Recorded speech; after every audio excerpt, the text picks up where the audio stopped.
Oh man, it is time for us to return to the courtroom. Hello everyone, I hope y'all are doing well. It is Monday, it's pretty outside. It's cold though. But we are finally making it to, I think, one of the favorite games, the cases of the Ace Attorney series, and that is Trials and Tribulations. Oh man, I know it's been a while since we've been lawyer and such, but I think we've got this. I hope everyone is having a good Monday, hope we've had a good weekend and all that. Hey, Kay. I'm doing pretty good, feeling pretty good today. Oh man, just thinking of all the things need to be done around the holidays and whatnot. But yeah. So again, I know that this game is very spoiler, or not a spoiler, very story, very twist heavy, so I do encourage you guys to be careful discussing too far ahead about this game, because there are people out there that don't know about this game, kind of myself included and such. But yeah, but I wanted to share this guy again. Just wanted to share this lawyer game with all of you, of course, because I know it's a great game and a fantastic series. But let me see. Know nothing about this game? Wonderful.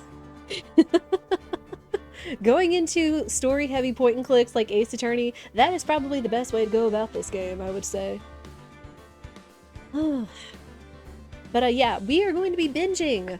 This is going to be our binge week for Ace Attorney, because I've been wanting to do it in December and just, you know, got distracted with other games like SMRPG and everything else. So we won't be having Rando Wednesday, but we will just be playing as much Ace Attorney Trials and Tribulations as possible this week. So buckle up, people, because there's going to be a lot of story, a lot of twists, a lot of objections, and everything else. Which, speaking of objections, we did reinstate Bullseye 2 and Lawyer as a follower emote. So for all of you lovely people that are out there following, you want to throw down an objection, you can always throw out Bullseye 2 and Lawyer at your discretion.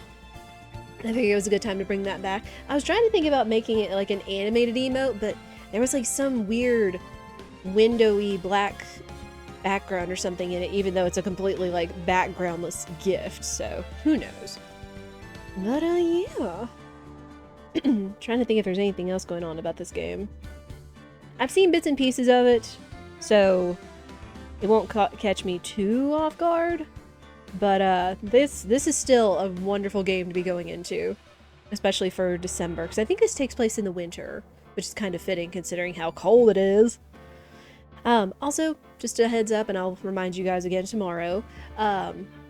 Tomorrow will be a shorter stream. We will still be doing some Ace Attorney, but we will be doing it a little bit shorter, just because tomorrow is mine and Spirit's wedding anniversary. So we're going to be cooking dinner and going around seeing Christmas lights and doing all those fun things that we enjoy together. But yeah. Ugh. I need water. I haven't even started reading or even being made to voice act yet, and I already need water. Shows how this is going to go.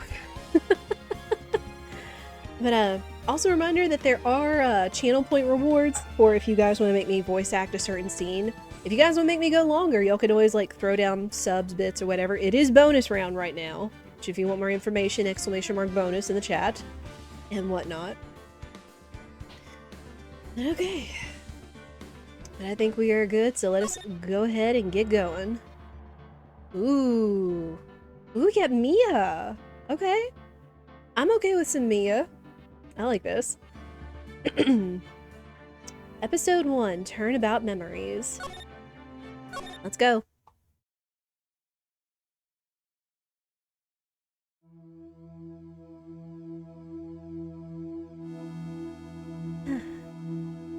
Ugh.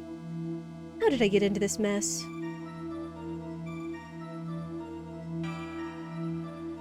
Why? Why did I do that?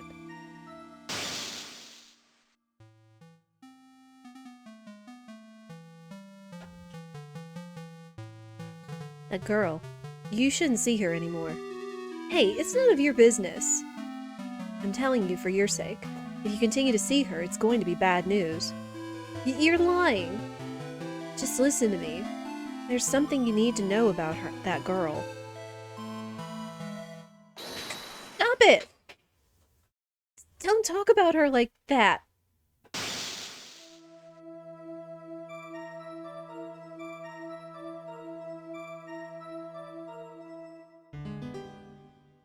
What? Phoenix? It wasn't me. I didn't do it. Phoenix, what did you do? Ooh. 5 years earlier. Mia Fey, second trial. Oh my gosh. She's taking this on as her second trial? I mean, I definitely really liked Mia from the first game and the second game. I know she has a presence, but not necessarily in the courtroom, I suppose. But yeah, Mia is fantastic, so I look forward to this previous lore. Oh, okay. This takes place in April. It was like 5 years ago. It's finally time. I'm kind of nervous. Oh, Mr. Grossberg, good morning. Ah, Mia, please calm yourself down. You're going to get yourself arrested for suspicious behavior, you know.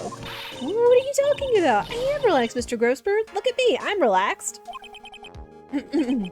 Let go of my lapels. You obviously haven't got the temperament to be a lawyer. I'm so sorry. It's just that I'm so nervous today. Oh, that's right. This is your first time in the big leagues, isn't it? Well, never you fear, my dear. I'm Marvin Grossberg. I'm at your service. Actually, this is my second time in court.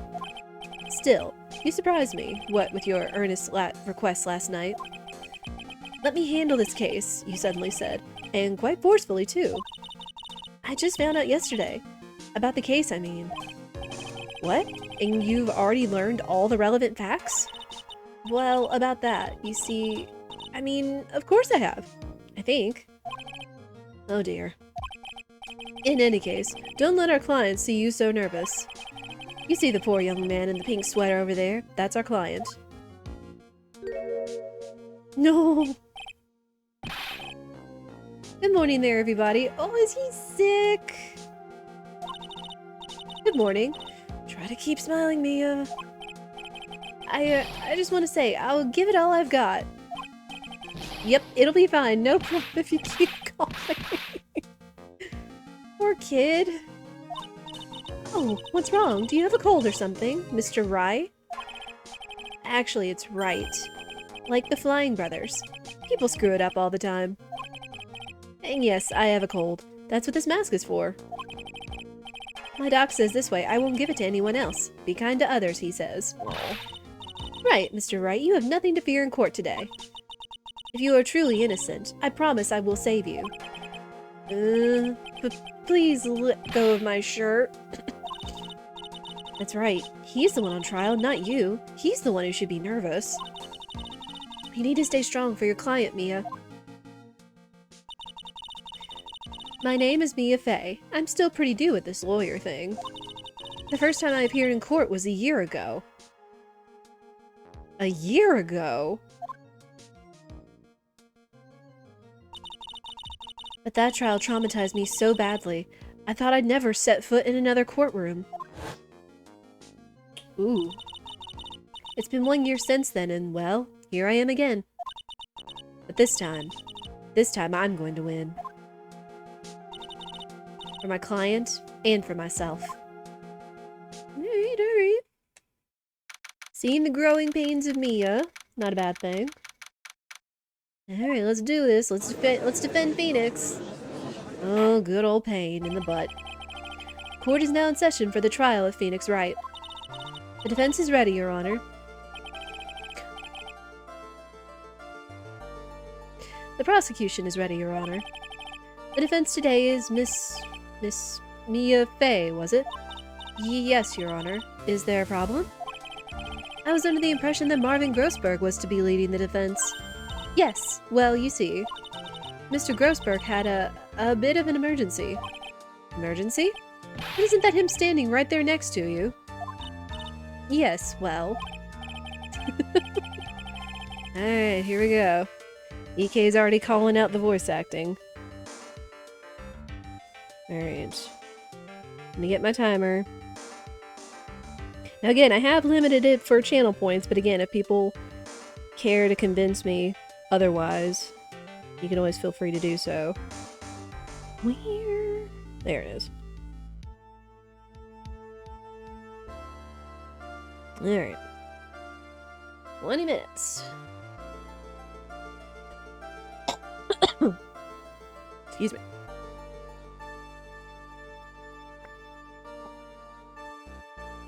See if I can give everybody the right kind of sound where it doesn't just sound like me with different nasally expressions.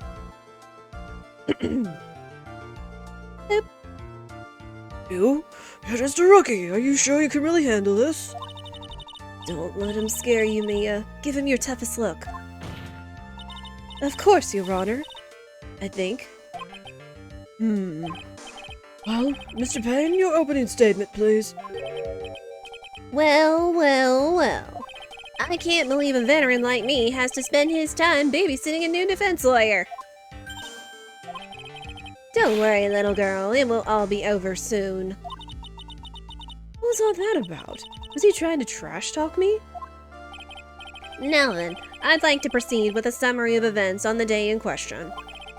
The incident occurred on the campus of Ivy University. The murder victim was a student named Doug Swallow. He was a fourth-year student studying pharmacology. It sounds like he was a very bright young man. Yes, well, next we have a photo taken at the scene of the crime. Oof. Students discovered the scene shortly after the murder. They found the victim's body and the defendant, who had obviously bungled his getaway. They then called the police. That certainly makes the defendant look very suspicious indeed. Very well. The court accepts this photo into the record as evidence. Alright. Got evidence. By the way, I can't quite tell the cause of death from this photo. Your reputation for sagacity is well earned, Your Honor. The truth is that this victim died a rather unusual death. An unusual death? What do you mean, Mr. Payne? Well, perhaps the defense would like to take this question. Huh? A simple question. I thought I might loosen you up a bit. I am a genteel man, if you will. Oh, God, brother. A what? Stand up to him, Mia. Show him what you're made of. Oh, perfect opportunity. Well, what was it? The cause. Go on. Please say you know at least this much. I'm so sorry. I didn't get a chance to read through the whole file. My hemorrhoids are beginning to act up. Now see here. The details of the case are filed under the court record. But you knew that already, didn't you? Tutorial! Ah, the court record. I think I could see that by pressing tab. All of the weapons we can be found in the court record. Take a good hard look at the data there and think carefully before you answer, my dear. Yes, sir. I'll do just that. I've got to stay calm. I can't let that prosecutor get the better of me. The court record. Okay, let's take a look. Just press tab here. There we go. Ooh. Okay. Cause of death was a fatal electric shock. Now then, will the attorney for the defense please answer the question? What was the cause of death? Electrocution. According to the court record, it was a fatal electric shock. In other words, electrocution. Electrocution? But how could such a thing happen? Did the murderer use some type of new, super powerful stun gun, perhaps? Brother. The answer to that will become crystal clear as this trial proceeds, Your Honor. But before that, there is one more vital issue. What's that? My motive, of course. Apparently, there was some bad blood between the victim and the defendant. Bad blood. No. That made me do it again. Bad blood? What do you mean? Oopsie, I'm terribly sorry. You're the defense attorney, so you must know all about it. I shouldn't be stealing your spotlight like this. I really don't like this guy's smug attitude. I get the opportunity to say a Taylor Swift line. I'm gonna take it. That's Winston Payne for you. He is one smooth operator, if you catch my drift. They don't call him the rookie killer for They don't call him the rookie killer for nothing, you know. Now then, let's hear from the defense. What was the source of the bad blood between the victim and the defendant? And this time I would like to see some supporting evidence. Evidence? Ah, no need to get all worked up over this. As I said, all our weapons can be found in the court record. First find the evidence you need and then shove it in the old graybeard's face. Wow. Nobody respects the judge here. Yes, sir. Into old graybeard's face. Mr. Grossberg, try to set a better example for the young lady. Mia, evidence is the only thing in the court record. People's profiles are as well. You can toggle between profiles and evidence with tabs, so be sure to go over it all. Now then, let's see what you've got. What was the cause of the bad blood between Phoenix Wright and the victim?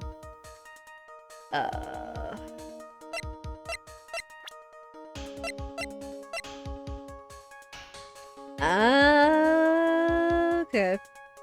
Hey, Mike, how are you? I would say this young lady.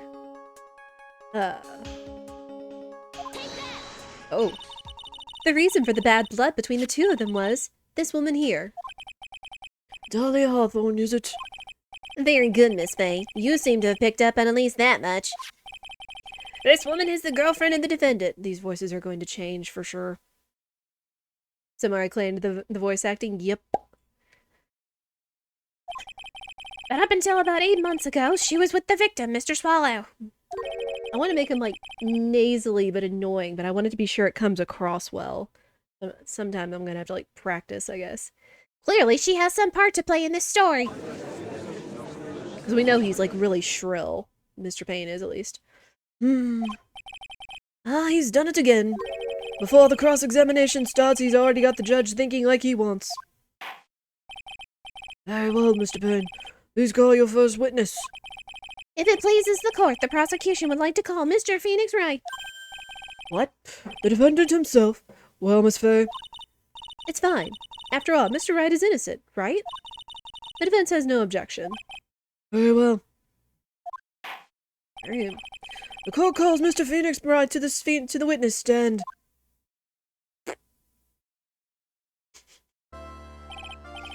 Witness, please state your name and occupation.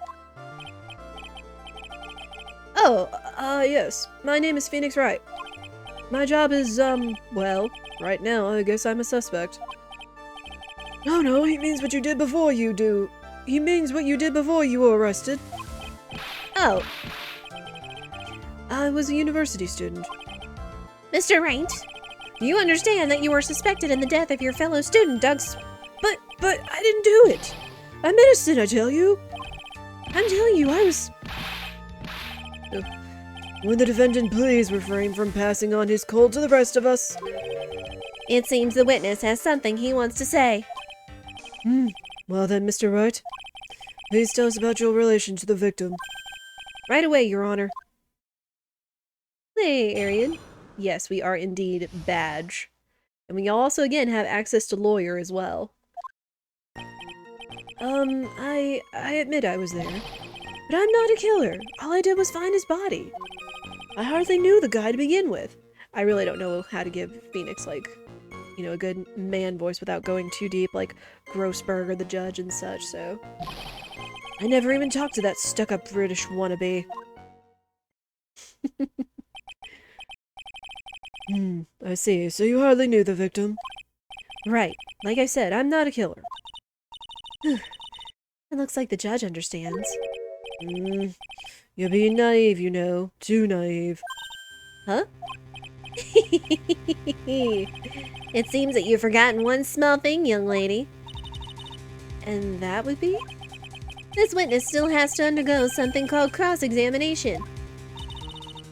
Cross-examination?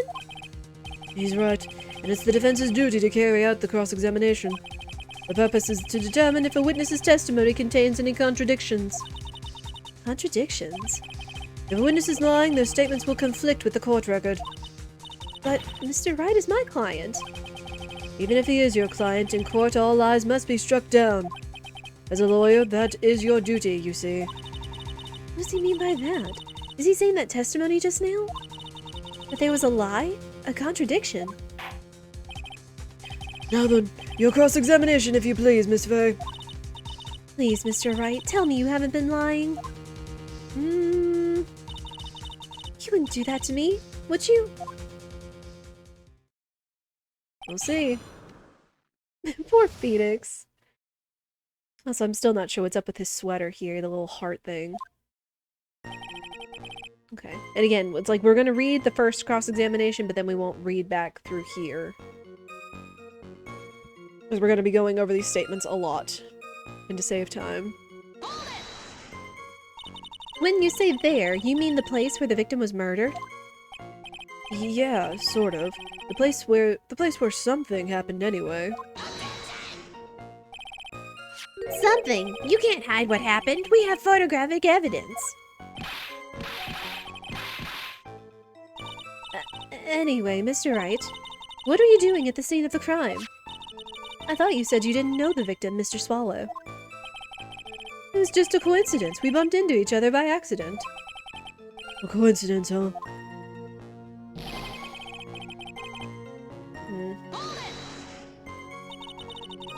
You say you found the body, so who called the police? Huh? Unfortunately, it was some other students that notified the police. Other students? That's correct. They were witnesses. Witnesses who saw the defendant standing there next to the body in shock. What? Is this true, Mr. Wright? Did you stop sneezing every time you're in a bind? Well, it's true that I was pretty shocked when I found the body. But I...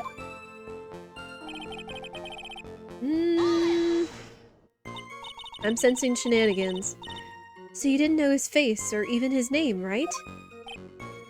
Right, well, no. That is, I mean... So, which is it? Did you know him or not? Now see here, you can't avoid answering the question by sneezing all day.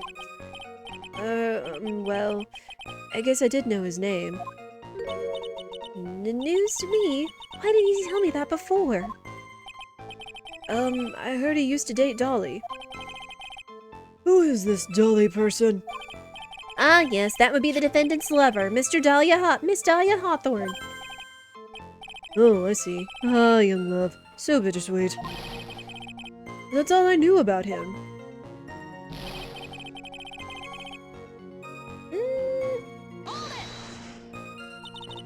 Mr. Wright, you stated the following in your testimony. I hardly knew the guy to begin with. That's right. I mean, why would I even... But that doesn't sound right. If you hardly knew him, then why would you say that victim was a stuck-up British wannabe?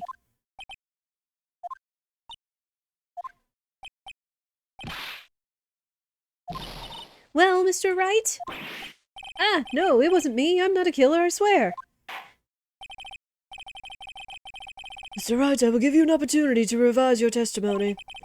How is it that you knew the victim was, as you put it, a British wannabe? Yes, well...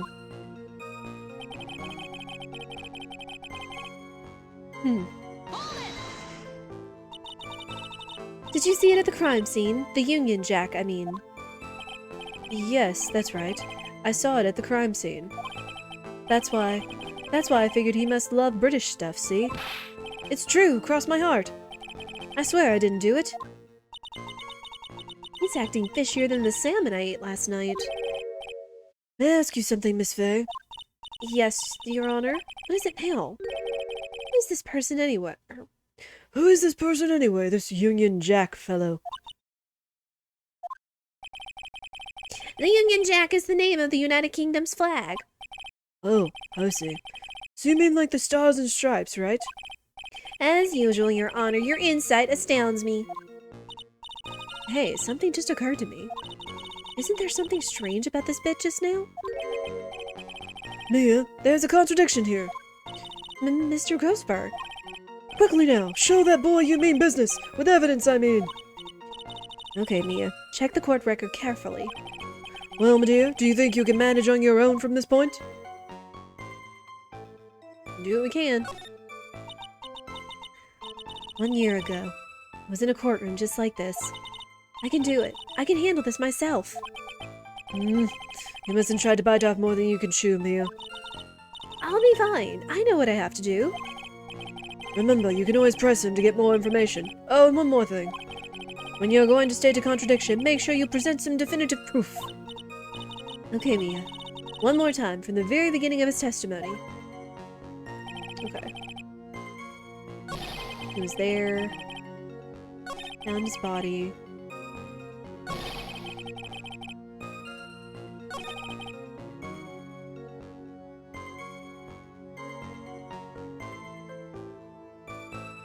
Union Jack on the back of the shirt. Hold on.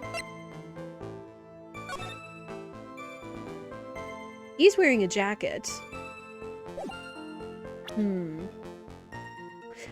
Sorry, Phoenix. Are you certain you saw the Union Jack? Yeah, I'm sure. It was right there on his back. Miss Fay, is there some point to this line of questioning? Your Honor, please take another look at the crime scene photo. As you can see, there's absolutely nothing on the victim's back. Hey, wait a minute. He's wearing a leather jacket. Union Jack was on the back of the t-shirt he was wearing. I was under the impression that you accidentally came across the body. But if that was really the case, then you wouldn't know that, would you? You have no idea at all what he was wearing underneath the jacket. Mr. Wright, you've been lying to me. Please forgive me. Poor Phoenix. Mia, you've made our client cry. Let him. Let him. That P on his chest doesn't stand for Phoenix anyway. I can't believe I trusted him. Mr. Wright was all wrong. That was an impressive bit of cross-examination. Thank you for uncovering the defendant's lies for me. It's quite clear that this man did not simply stumble upon the scene of the crime. Uh-oh. Did I go too far? By the way, Mr. Wright, you seem to have a rather bad cold. Have you taken any medicine for it? Yeah, I took some, but... Was the medicine that you took an over-the-counter brand called Cold Killer X? Yeah, that's right. It kills colds good. Hey, wait a second. How did you know I'm a big fan of Cold Killer X? Would you happen to have that medicine with you right now? Well, actually, I seem to have lost it somewhere. You lost it? Does this even have anything to do with the case? Mr. Wright, shall I tell you where your cold medicine is right now? Huh? Your Honor, I'd like you to take another look at the photo from the crime scene. Oh. Oh, what's this? In the victim's hand, it's Cold Killer X. Uh-oh. Yes, but even I've got a bottle of Cold Killer X in my apartment. I'm sorry, but I'm afraid that argument won't work. There's no doubt as to who this bottle of Cold Killer X belongs to. Especially since Mr. Wright's fingerprints are all over it. What? Sensing his murderous intent, Mr. Swallow must have picked up the bottle of medicine, dropped it by Mr. Wright and hid it in his hand. Dropped by Mr. Wright and hid it in his hand. His purpose in doing so can only have been to identify his killer as Phoenix Wright. Oh boy. Order in the court! Your Honor, I'd like to present this photo and bottle as evidence. Very well. The court will accept them into the record. Oh boy. Also, the victim's wristwatch was broken. Broken? Yes, it ceased functioning when a large wave of electricity passed through it. Well, Mr. Wright, do you have some kind of explanation for all of this? This is really bad. Oh, my buttocks, my poor hemorrhoids. Hang in there, Grossberg. The truth is, I went because he called me. He was in the pharmacology department, so we agreed to meet at 2:45 behind that building. We talked for a bit, and then around 3 o'clock we split up. And later, when I went back, I found him lying there. I've been taking Cold Killer X for the last 2 or 3 days, but I lost my bottle of it around lunchtime on the day of the accident. Mr. Wright, that's completely different from the testimony you gave previously. I'm sorry, Your Honor. I was afraid you wouldn't believe the truth. You'll forgive me if I say I hardly find your current testimony any more credible. Miss Fay, please begin your cross-examination. Oh, please, Mr. Wright, don't tell any more lies. Yeah. Oh. And that's it. Thank you so much, EK, for using your duck bucks for voice acting. Again, there is a limit to the 20 minutes and the 5 minutes, but again, if you guys want to convince me, you have other methods of doing so. Alright. The victim called you? Had you ever met the victim before then? No, never. But that day, he called me up and told me he wanted to talk about Dolly. And this Dolly person is my, it's kind of embarrassing. She's my, sweetheart. What was that for, Mia? Oh, I'm so sorry. I just felt like slapping something all of a sudden. Dolly Hawthorne was also the lover of the murder victim, Doug Swallow. Before she met Mr. Wright, that is. So it was one of those nasty love triangles, I see. Met up at 2:45. Was it Mr. Swallow who indicated you should meet at 2:45? Yeah, and we were both there right on time. You said the victim was in the pharmacology department, correct? Yeah, he was studying how to manufacture and improve pharmaceuticals. Everyone called him the alchemist of IVU. An alchemist? I see. I gotta admit, it was a little suspicious. He had a whole laboratory and everything. It was filled with chemicals and strange machines that run on high-voltage electricity. Oh, how fascinating. He sounds like he was quite an ambitious young man. What do I do? Maybe I should ask him for some more details. I was wondering if you could tell us a bit more about the pharmacology department. Well, okay, sure. I don't know all that much, though.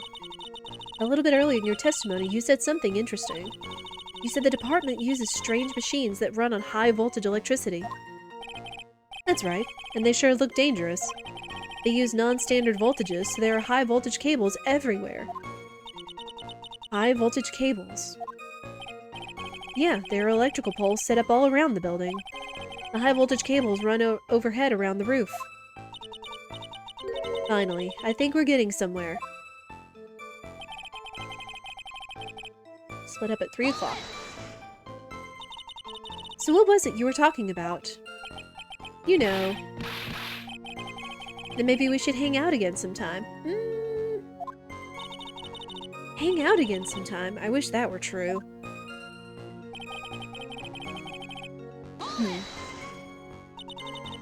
So you say you went back? Yeah, that's when I found the body. Yes, but why did you go back in the first place? Weren't you angry with him? Well, that's right, I was. Then why, Mr. Wright? Why did you go back there? I thought maybe we could make up. Phoenix, you're not helping your case. Judging by the atmosphere, I'm pretty sure no one is buying this.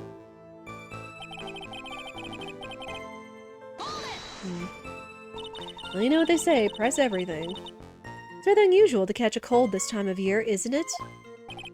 Yeah, I always get a little careless when the weather starts to warm up. I guess I shouldn't sleep with the window open this early in spring, huh? No.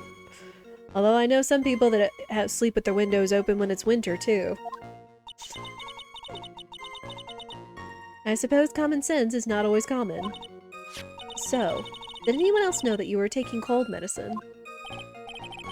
Well, I always took one after meals. So I'm pretty sure all my friends knew about it.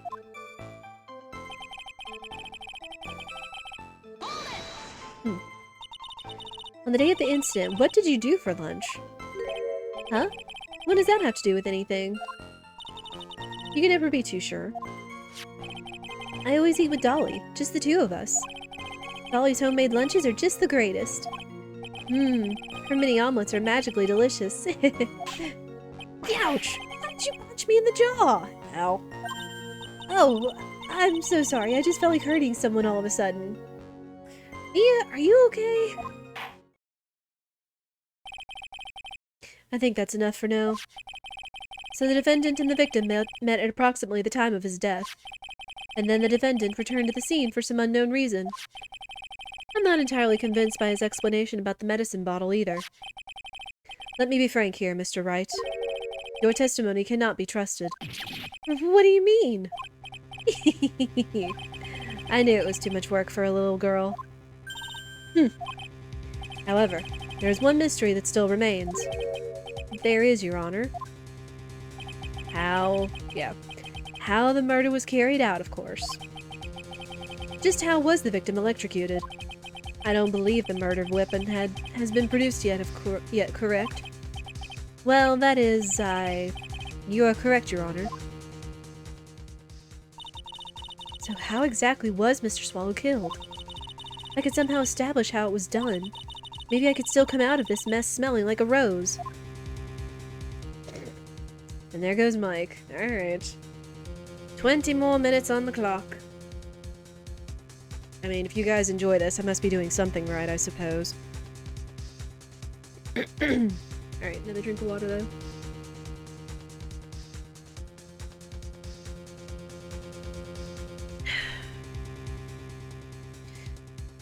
Alright,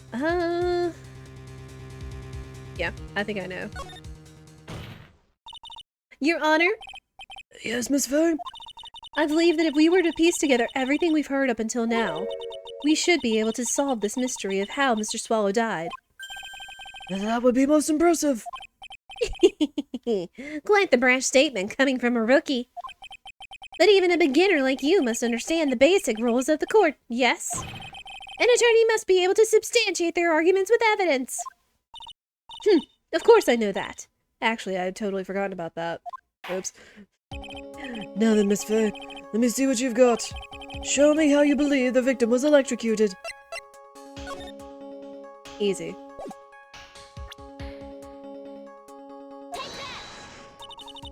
As for the cause of death, I'd say this picture captures it quite well. What?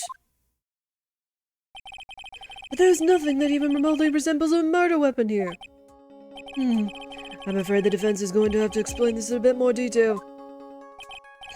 Miss Faye, where exactly in this photo is the murder weapon? Right there. Well, naturally, it's right here. That's... What is that? A severed electrical cable, I believe, Your Honor. Remember the testimony we've heard? The machines the pharmacology students use in their experiments require high voltage. And because of that, there are special high voltage cables strung up everywhere. So then, the high voltage cable... Yes, the high voltage cable is the cause of death. That is the most likely explanation. That certainly sounds plausible. Well, Mr. Payne, what do you have to say about this? Well, I believe some praises is in order. Don't toy with me, old man. Now, the victim's cause of death may indeed have been a high voltage cable. However, I want you to think about what that really implies. The only one who had the opportunity to use the cable as a murder weapon was... the defendant!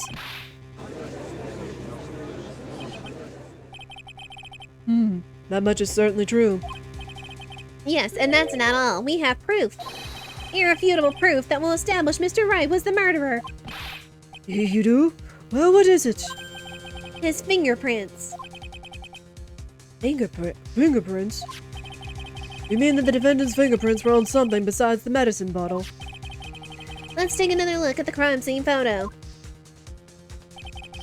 As you can see, the victim is wearing a leather jacket. And as you may know, leather holds fingerprints quite well. You mean... Yes, it was quite clearly imprinted on the chest area of the victim's jacket. The palm print of the defendant's very own hand. What? I can only think of one way Mr. Wright could have left a print like that. Intent on murder, he squarely pushed the victim towards the severed electrical cable. Order, that's enough! I think we can conclude that there's no reason to continue with this cross-examination. Stick a fork in us, we're done. Mr. Grossberg! My hemorrhoids never lie, the show is over, Mia. I knew that boy was guilty the first time I saw him. No, you're wrong! Mr. Wright is innocent. No further evidence is required to convince me of this man's guilt. Your Honor! At this time, I'm prepared to render a verdict in this case.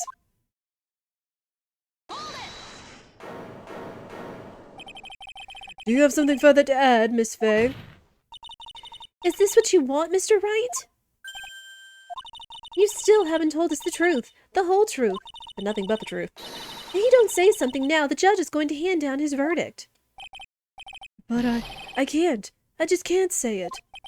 If I told you what really happened, then I'd be... It's okay, Mr. Wright. I'm your attorney. You can trust me. Miss Fay. No matter what it is you have to say, I believe in you, and I'll represent you to the very end. Oh. We've already established the defendant's guilt. There's no further need for him to say anything. Wait a minute. Mr. Wright. I'll tell you what really happened. But I've already told you, Mr. Wright, there's no need for further...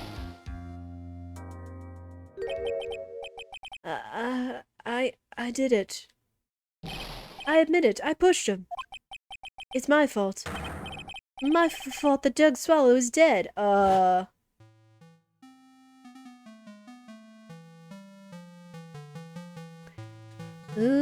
boy. Here we go again. I'm just letting this play out. Hi, G-Mint. How are you?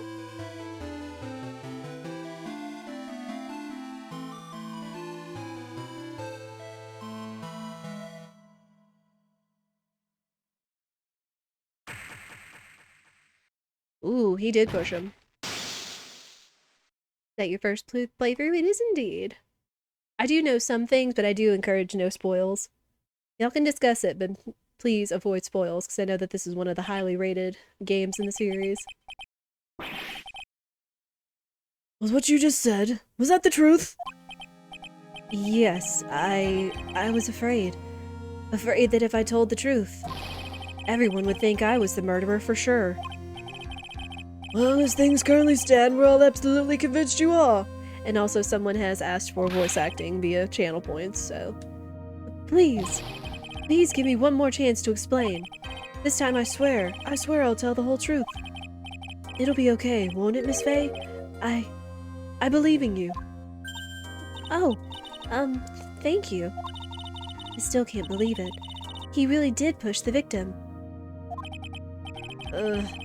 It feels like my hemorrhoids are doing the Harlem Shake.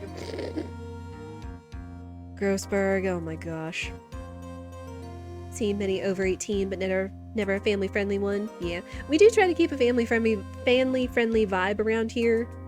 So, just to observe. I mean, I know that there are mature things, because, like, you know, this is about murder scenes and lawyer and all that such, but I still feel Phoenix Wright is pretty good for bridging that gap.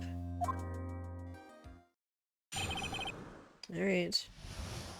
What happened, Phoenix? Worth every buck. Good. That guy, he was talking bad about Dolly. PG-rated murder. Kind of, yeah. I lost my temper and gave him a shove.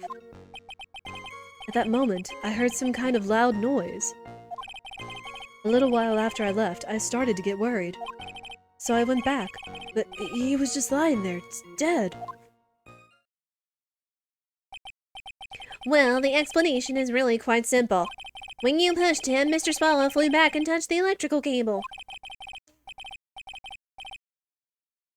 Could you tell me what you know in a non-spoiler, super obfuscated manner? I know that there's a lot of connection through a lot of these cases. Like, they're all, like, really connected, and there's a lot of going back to the past and the present and such like that. I won't let on more than that, though.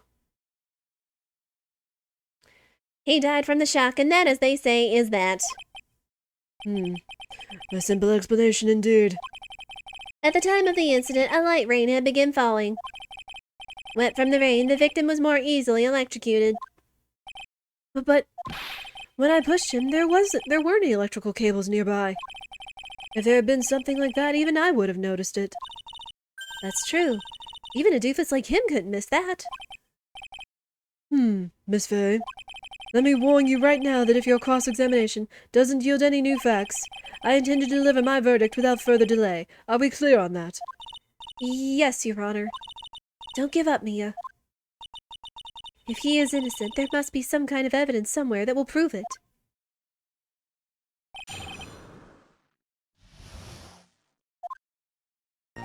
Alright. Talking bad about your girlfriend, huh? So what kinds of things did Mr. Swallow say to you? He said all sorts of terrible things about Dolly. He said that she was a bad girl.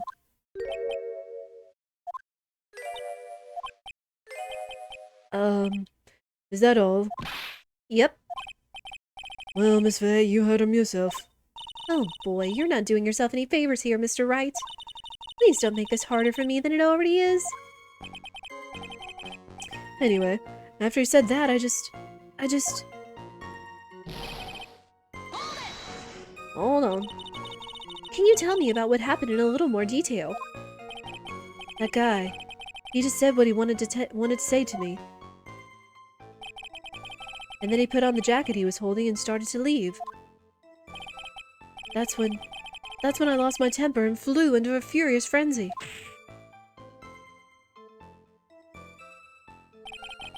I just gave him a light, gentle shove to the chest.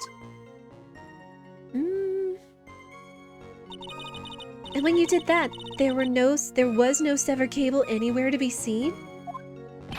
Right. There was nothing like that at all. But it is possible that you merely overlooked it. Well, I guess it's possible. What are you doing? Don't let that guy steamroll over you like cheap asphalt. I believe what's important here is the moment the push occurred.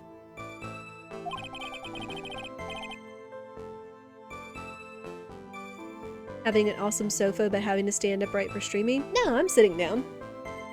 I'm sitting down, it just can't be seen.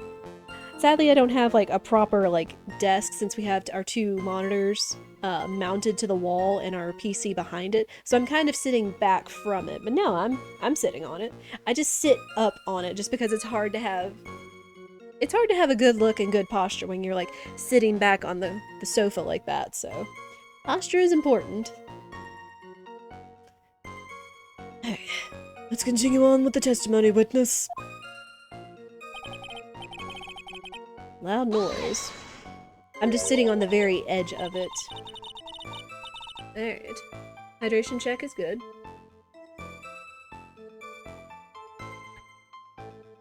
A loud noise? And what would you say that loud noise was, Mr. Wright? I'm not sure, but it was really loud. It was like snap. You know, come to think of it, I wonder what that was. Clearly, Your Honor, it was the sound of the victim being electrocuted. You're not qualified to decide that. What should I do? I'm treading on some dangerous ground here.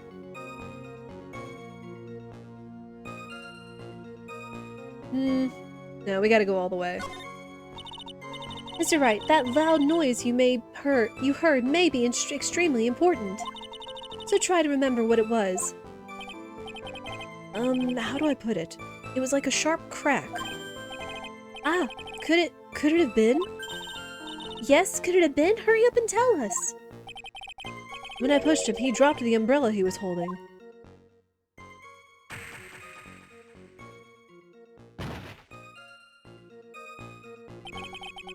He fell right on top of it and it broke. That was probably the noise I heard. An umbrella, huh? And did that umbrella belong to the victim? Yeah, it was a plastic umbrella. Cheap and frail, kind of like the owner. Oh, snap! Then again, I wish I had any kind of umbrella. I was soaked to the bone. Why would you walk in the rain when you have a cold without an umbrella? Miss Faye? What do you think? Is there something important in that testimony just now? Well...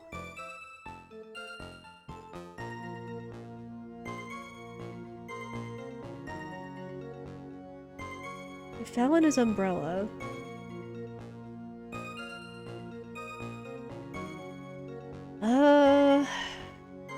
It's gonna get added, and I guess if it gets added, then maybe we'll get some more... We'll get a chance to press him on it. Sure.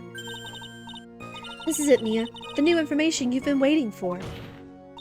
Of course it's important. No, this cheap umbrella is more than important. It's vital.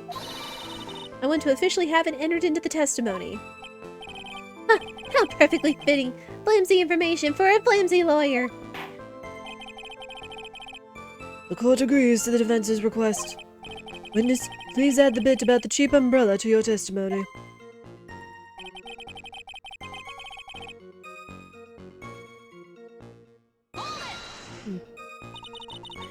So, Mr. Swallow fell on top of his umbrella. Are you certain of this? Yeah, it was right there under him. Actually, if it hadn't been under him, I was planning on borrowing it myself. Oh... The umbrella, you mean? Well, yeah, you see, I was wearing the sweater here. Dolly stayed up late for nights at a time knitting it for me. I didn't want the rain to dampen the handmade symbol of her love. My stomach is not to be used as your personal soccer ball, Mia. I'm so sorry. Continue on with your testimony, witness.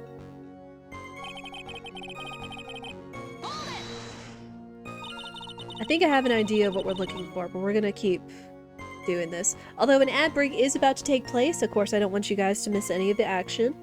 We always try to take a 3-minute ad break per hour to turn off pre-rolls for anybody that is coming in. This also gives you guys and me a chance to stand up and stretch and go to the bathroom and snacks and beverages, you know, healthy streaming and stream viewing habits and such. So I will pause the timer. We've got about 4 minutes and 30 seconds left from the redemption for voice acting. So sadly we didn't get to a point where it's like in between, but I don't want any of you guys to miss like any of the revelations and such. Of course, if you do want to miss it, you can always do Twitch sub, Prime Gaming, Turbo, stand up, whatever you do to dodge the ad and such. But we will let the ads go off and we will be right back. Okay. Yep, still got the timer.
You're back. Thank you, everybody, for your patience. I've got the timer. I've got fresh water as well. Because if I'm going to be reading and or voice acting it, then, yeah. Alright. Let us continue then. After you shot the victim, did you leave the scene right away? Yes, I did. I admit it. I was furious. You left without even checking Mr. Swallow's condition? Well, yeah, but like I said, I got worried about him later.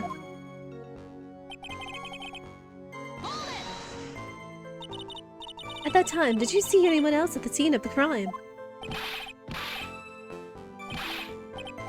Nope, nobody. Jeez, could that stupid cough possibly sound any phonier? In that case, it's very hard to believe someone else could have been the murderer. Unless we find something that shows his innocence from that testimony, my dear. I'm afraid the judge will make his final decision with no remorse whatsoever. Yes, sir. Right now, I need more info. Info that will help me turn up some contradictions. I have an idea.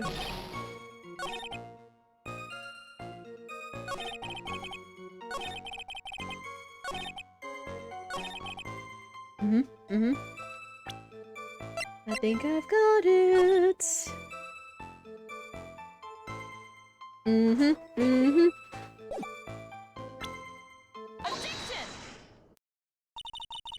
Why didn't you testify about the umbrella from the very beginning? Come on, if I had mentioned that, I would have been able to counter the prosecution's arguments earlier. Well, what do you mean by that?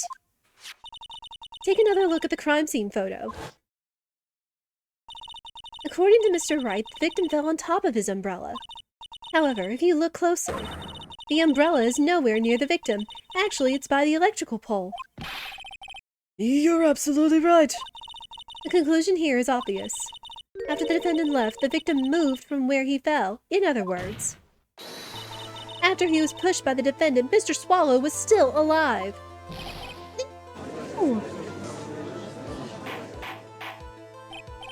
Order! The victim! He moved? Mr. Payne, the umbrella in this photo, where is it now?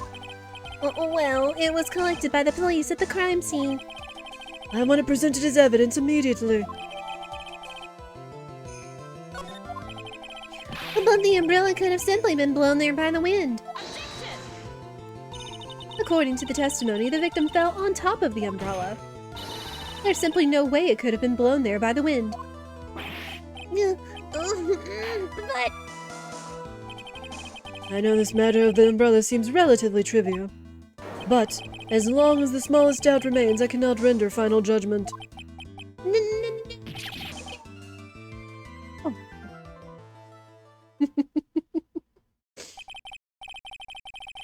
I must say, I still find it hard to believe that a huge hole has been blown in the prosecution's case by the defendant's testimony. Well done, Mia!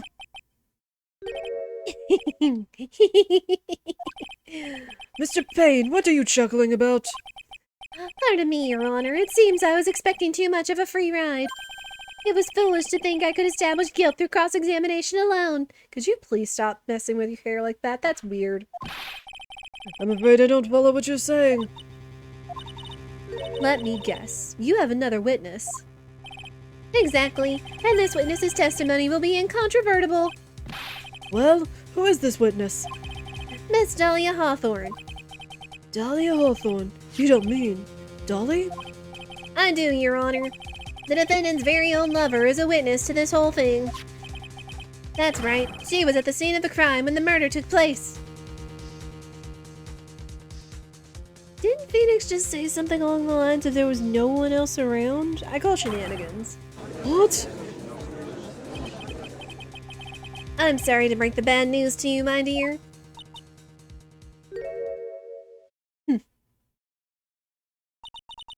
Bad news?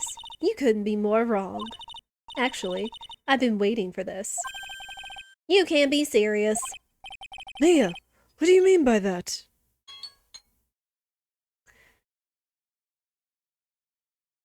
Alright. I'm debating if I want to keep going, if I want to play this, let this play out. But again, you guys have other methods to convince me to do voice acting. Let it be known. Especially with bonus round going on right now. Mia, what do you mean by that? I think this is a good point for us to stop at. Court will now enter a 20-minute recess. Afterwards, we will listen to the testimony of Miss Dahlia Hawthorne.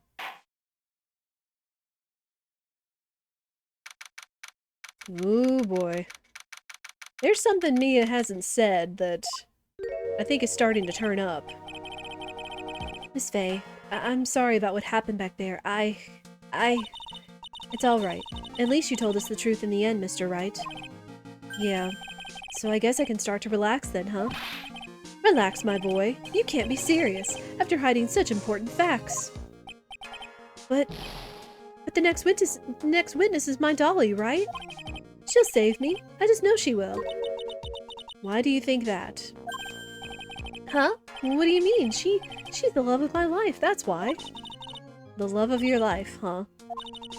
Would you mind telling me more about you and Miss Dahlia Hawthorne? Sure, no problem.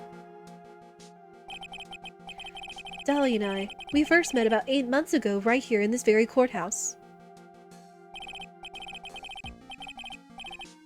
Actually, I'm studying to be a lawyer, on the side. Anyway. One day, she and I just bumped into each other in the reading room downstairs. That's why I really think it was fate that brought us together. As soon as I first set eyes on her, I knew she was the one for me. Oh, here, take a look at this. She gave this to me the day we met as a symbol of our love. She had been wearing it around her neck that day, but then she took it off. But before she gave it to me, she said, I want you to carry this. So she gave it to you as a present, I see. This darling little bottle is filled with memories of my darling little Dolly. It certainly is a little bottle, all right. It makes me so happy I show it to everyone I meet. I want to share my happiness with the whole world. It is cute, though. Okay. Anyway. So after that, you and Miss Hawthorne started dating? Yeah, but she's so shy. Every time I see her, she always says the same thing to me. Please give it back now. What a strange girl, asking for a present back like that. By the way, Mr. Wright, the day you first met Dahlia Hawthorne, 8 months ago, it wouldn't happen to have been on August 27th, would it? Huh? Yeah, it was. But how did you... This happened on August 27th, right here in this courthouse. What's this? A newspaper clipping? Let's see. Murder in the courthouse? Murder? What are you reading there? Let me see that. Oh, I see. Mia, I think I understand what you're trying to say. And I think I understand why you suddenly took such a keen interest in this case. Oh, we getting some lore! You believe there is some connection between these two cases, am I correct?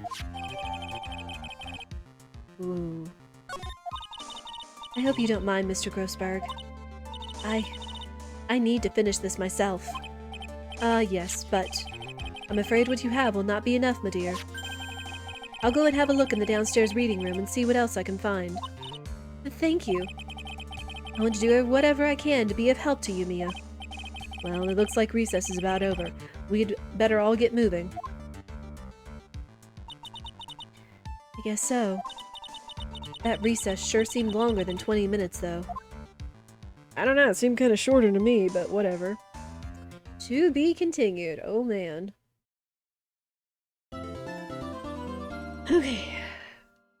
We'll go ahead and save.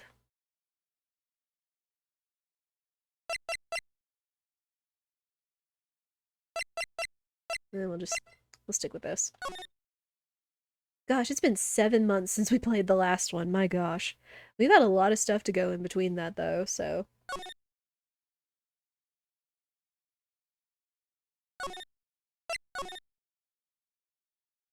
Alright.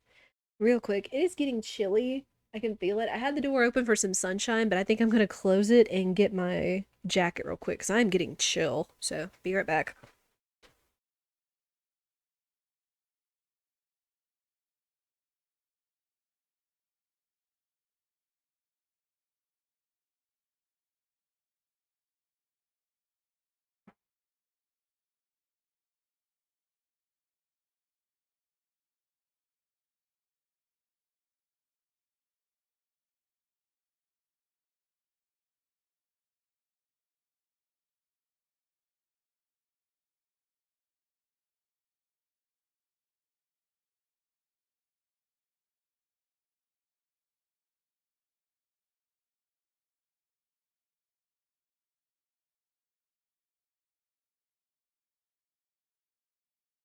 Alright. Let us continue and see what kind of lore is about to come about from this.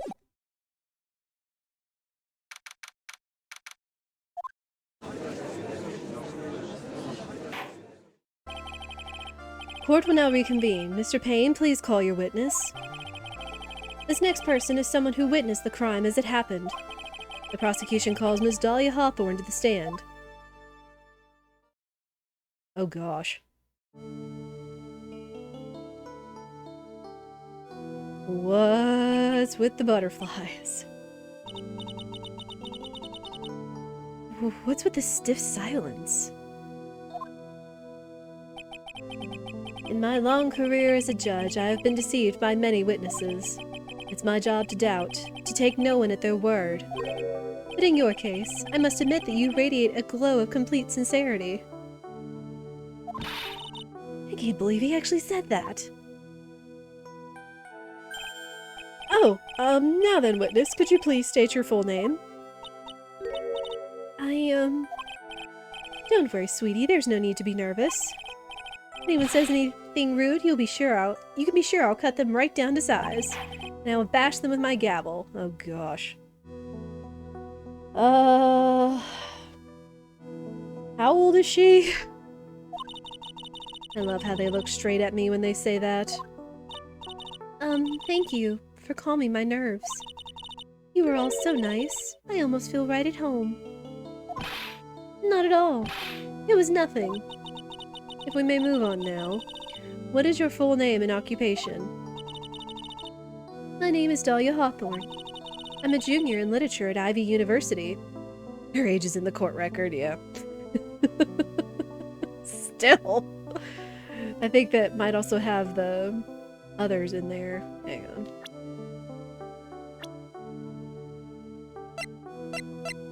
Okay, 21... 20. 49. Ugh. Anyway. I just want to say, it's an honor for me to be hearing your noble presence. Chow. The honor is all mine. No, the honor is all mine. Well, we know whose milkshake... When did this come out again? This sounds like some straight up 2000s references between the Harlem Shake and now we have Fergie's milkshake song. Oh my gosh. Sir? Is there something I can help you with? You just go on and say whatever's on your mind. I'm sure that there must be some kind of mistake. Beanie wouldn't kill anyone, I just know it. Yes, yes. I can see why you'd say that. She's going to be a tough witness, all right. It only took her 12 seconds to wrap them all around her little finger. Now then, please proceed with your testimony. Let's hear about what you witnessed on the day of the incident, if you please.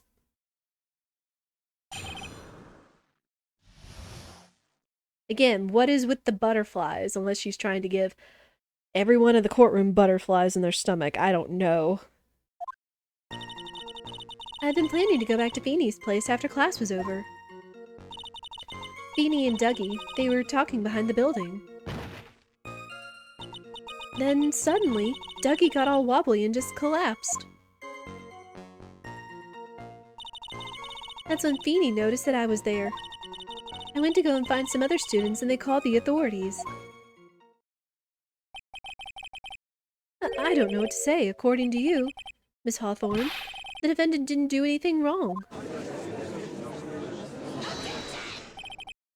Young lady, as old as I am, even I recall how hot the flames of young passion can burn.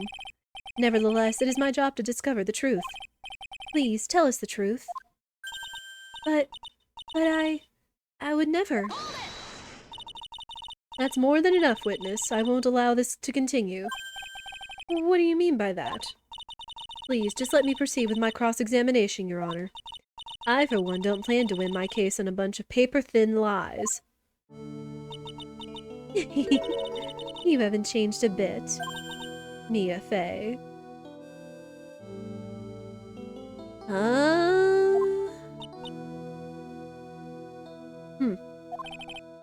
What's this? So you two are acquainted? Yes, we've met before. Once. In any case, Miss Fey, the floor is all yours. It's good to see you again, Madam Fey. Madam? I'm no one's grandma yet, girlie. It's like she's probably not much older than her. Do we have Mia's? Hang on.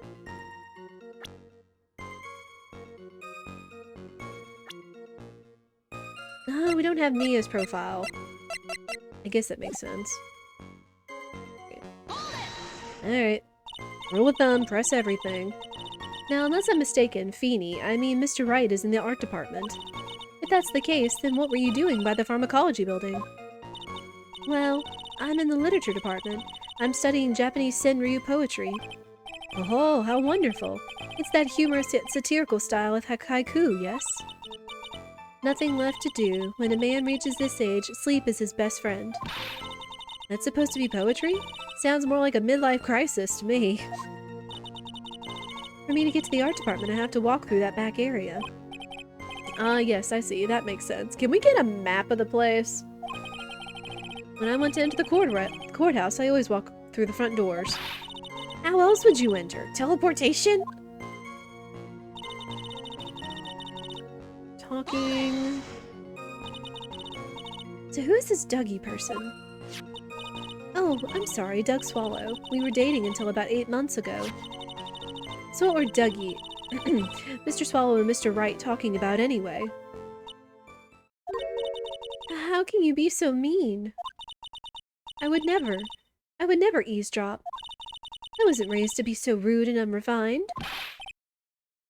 That's right, Miss Fey. Don't drag the witness down to your level. Why am I being demonized here? Please, go on. What did you see next? Wobbly. Are you saying that the victim just collapsed on his own? Ugh.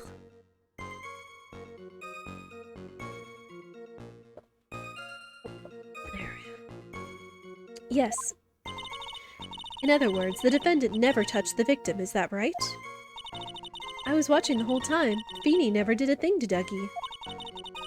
Arrest her for no good reason. I just know the judge will get angry with me. So what should I do about her testimony just now?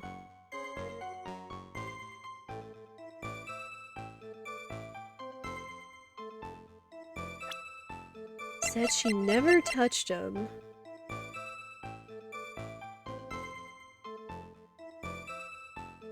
It's his testimony, but it doesn't mention anything about... It doesn't mention anything about pushing him, unfortunately.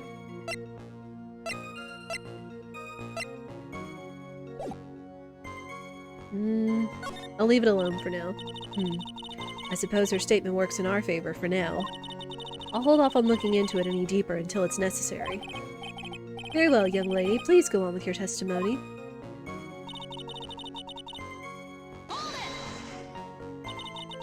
And what did Mr. Wright say when he saw you? I'm sorry. I was so flustered that I really don't remember. Please forgive me. You don't remember? Well, that's common enough. Sometimes I can't recall a sentence I passed only minutes prior. Please, someone, anyone, stop him before he gets hurt by me.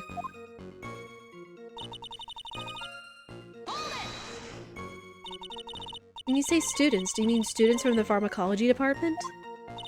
Yes, they're all very fond of their drugs. Please try to stay on topic. So, to find some pharmacology students, you went to the labs, correct? That's what I was planning to do, but in the end I wound up not going. A group of about 10 research students came running out of the building entrance. Somehow they all seemed to know what was going on. The students knew what was going on? How could the students have known what was going on? Well, I don't know for sure that they knew what had happened. It's just, they all seemed kind of excited about something. Doesn't look like I'm going to get any more info about the students. So did the students call the police? Yes, I was so panicked. Yes, well, anyone would have been, my dear. That girl. She's telling a super obvious lie, and she knows it. She's just pretending to protect Mr. Wright. Yes, that's got to be it. Way to go, Mia. Okay, that means I'm going to have to dig deep to find the contradiction on this one. Okay. So then what, it means we need to find a contradiction?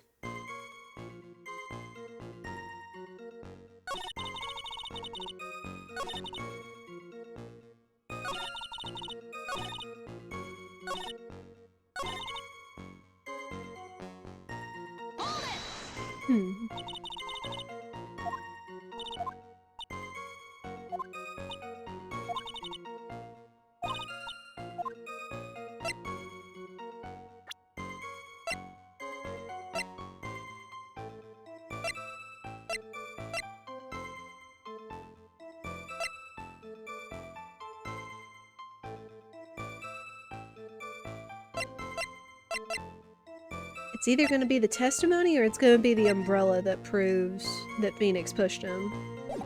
We'll see. This is all we have left to do, though. People's lives are not very becoming, Miss Hawthorne, so let's drop them, shall we? What? I would never. Miss Fay, I will not allow you to badger this witness. I believe the defense is engaged in a fishing expedition. That is, she has no supporting... Please don't glare at me like that. I'm just doing my job. Now then, Miss Hawthorne. The defendant's palm print was found on Mr. Swallow's leather jacket. It has already been shown that Mr. Wright did, in fact, push the victim. What? There's no need to try to cover for the defendant. It would be much better if you came out and told us the whole truth. There's nothing to worry about, young lady. Just tell us everything that you saw. Yes, Your Honor. I will. If you don't mind, I'd like to revise my testimony. Looks like we're finally getting somewhere. Actually, I didn't see the moment he pushed Dougie. It didn't look like they were fighting, and I didn't hear anything unusual either.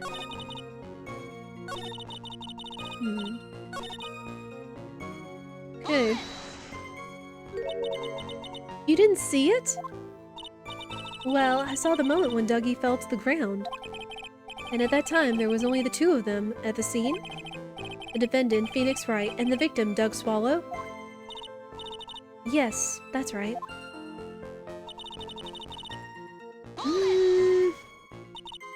So then, what did it look like they were doing to you?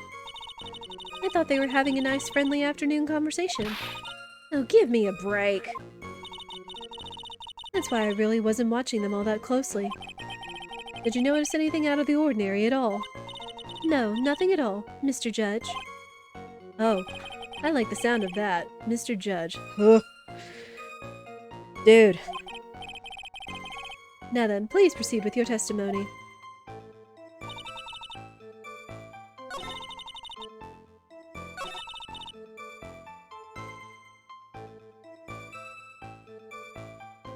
Okay. Hang on.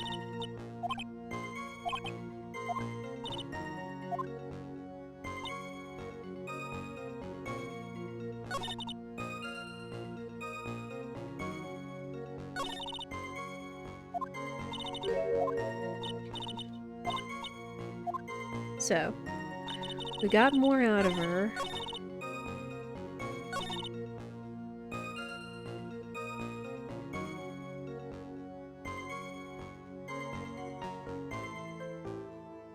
I thought you just said that you weren't eavesdropping, and then you're saying you didn't hear anything unusual. Except... Here's where this comes in. I'm pretty sure. Hey. You say you didn't hear anything unusual. Is that correct? Yes. That's why I was very relaxed looking at the scenery around me. That's nice, but I find that just a little odd. I have here the testimony of your boyfriend, Mr. Phoenix Wright. And he clearly testified to the effect that when he pushed the victim, he heard a sharp, loud noise. He said that? If you were really that close to the two of them, why didn't you hear this noise as well? Well, maybe the noise just wasn't all that memorable. But according to Mr. Wright's testimony, it was a sharp noise like a snap. There's no way a noise like that could fail to make an impression. Get own, Pain. May I have a moment to answer? By all means. I know the reason why I didn't hear the noise. You see, the truth is, I had my headphones on and I was listening to music at the time. Headphones? You mean that both of your ears were covered? The rain was just beginning to let up, but it seemed as though Thor wasn't ready for his fun to come to an end yet. So the sky continued to flash and rumble. Thunder and lightning, huh? Then why are you carrying an umbrella? I mean, I suppose. Yes, I'm afraid of the sound of thunder, so I put my headphones on to block it out. Well, Your Honor, as you can see, there weren't any contradictions in her testimony after all. Wait a sec, Mia. That testimony just now. She said something that could totally change this whole case.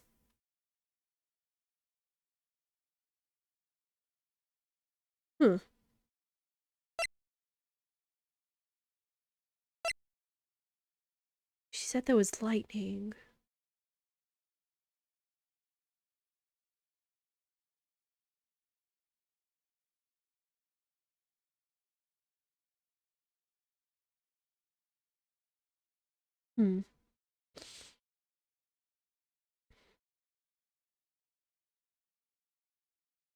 Oh, then what if there was lightning that they could suggest that he was struck by lightning instead of being electrocuted by Phoenix by chance? Your Honor, there is a problem with the witness's testimony. What do you mean? Didn't you notice? She said there was lightning, correct? Yes, what about it? Well, lightning is actually a large discharge of electricity in the atmosphere, am I right? Now's not the time for a science lesson, Miss Fay. Yes, Your Honor. Anyway, since the cause of death was electrocution, isn't it possible that the victim died from being hit by a bolt of lightning? Oh, I must admit that the thought had not occurred to me. Just what kind of thoughts do occur to this guy anyway? I love this game's writing, it's fantastic. This entire case is built on the premise that Mr. Doug Swallow was murdered.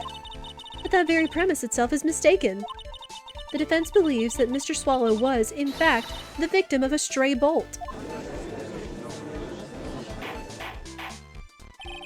It appears the defense may be onto something.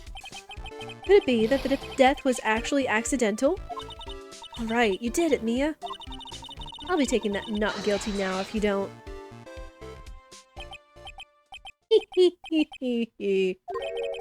I'm hurt that you have such a low opinion of me, Miss Fay. Who doesn't? Huh? I'm not a fool, you know. The prosecution has done its research, Your Honor. We found that there were no lightning strikes on that day at that location. What? What's more, we have evidence that the electrical cable is definitely linked to this case. Evidence, Mr. Payne? Well, what is this evidence? This affidavit. And who is this affidavit from? The pharmacology students who were conducting experiments in their labs that day. Allow me to read out to the court the testimony of the pharmacology students. All equipment in the labs lost power all of a sudden at around 3 p.m. that day. Was it a blackout? All the lab's equipment runs on high voltage, Your Honor. So you're saying the equipment lost power because... Precisely. They lost power because of the severed electrical cable. The power outage occurred at approximately 3 p.m., which fits with the time of death listed in the autopsy report. Exactly. In other words, the victim died as a result of touching the severed electrical cable. According to the students, the cables were very old. They were planning on having them replaced in the near future. I see. Apparently the cables had become so brittle that even the smallest bump would have caused them to break.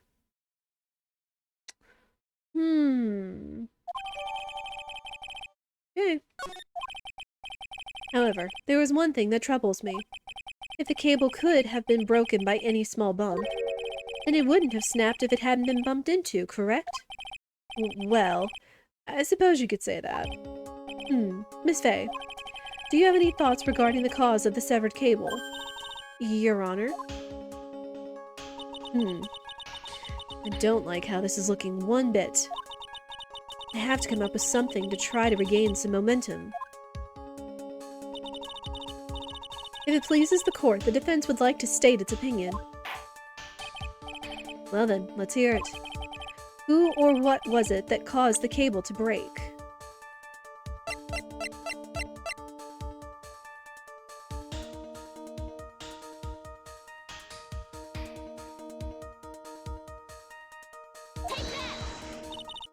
Your Honor, please think back to Mr. Wright's testimony. The defendant's testimony? He said that after he pushed the victim, he heard a loud, sharp noise. Now, this happened at around 3 p.m., correct? Yes, that sounds right. Wait, are you saying that the lab equipment lost power at 2:55 p.m., which fits right in with Mr. Wright's timeline? In other words, it was Mr. Wright's shove that caused the power outage. Yes, the prosecution also came to that same conclusion.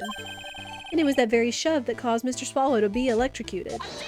I'm afraid I can't agree with you there, Mr. Payne. What's that supposed to mean? Take a good look at where the victim landed after being shoved. See the umbrella? It's by the electrical pole. That's right. The victim banged into that pole as a result of being pushed. It was that impact that caused the cable to break. Well, that makes sense. And then the victim was electrocuted. Nope. I'm sorry, Your Honor, but no. It doesn't make sense at all. If the victim was shoved into the far pole, then he couldn't have been electrocuted by the severed cable in the foreground here. In other words, someone other than my client must have electrocuted the victim. She's onto something. Order. Order in the court. The lamentations of my enemy. How I've longed to hear them. It's true, the defense is absolutely correct.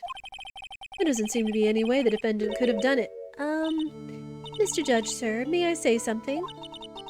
The Madam Attorney's explanation. She said some things that are a little different than I remember them. What the? Please, just once more. May I please testify one last time, please, Mr. Judge? Of course it's all right.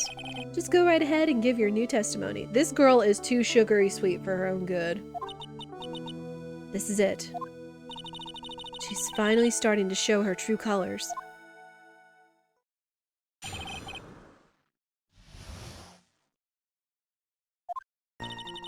The truth is, Beanie pushed him twice. The first time was into the electrical pole. That's when the cable broke. Then Dougie tried his best to run away from him. But Beanie caught up and crashed into him from behind. The cable snapping and Dougie being electrocuted, it all occurred in less than a minute. So after being shoved, the victim got up and tried to run away. And that is when the defendant pushed him for the second time. I'm so sorry, Beanie, but I I just have to tell the truth. Am I doing the right thing? Am I, Mr. Judge? Of course you are, my dear. As painful as it may seem, you are. Now then, Miss Fay, you may proceed with your cross-examination. Oh boy. Yeah, getting some vibes about this girl. The same kind that Mia's getting, I think.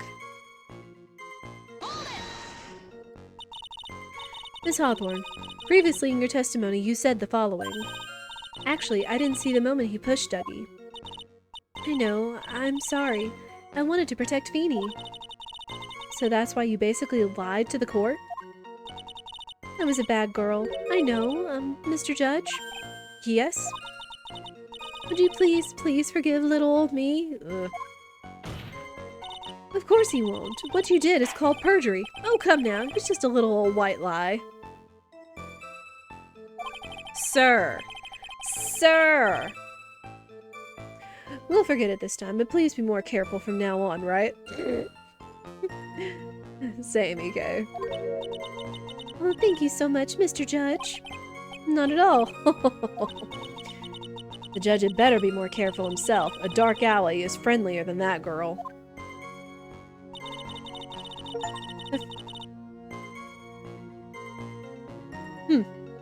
Beware your honor. We got that by pressing that statement. Interesting. Okay. You're saying you actually saw the victim get pushed into the electrical pole? I know he doesn't look it, but Feeny can be a bit of an imp when he wants to be. Oh, really? But I never imagined that he would cause an electrical cable to break. Feeny really is scary when he gets mad. Yes, he sounds like a very dangerous individual indeed. Oh, please!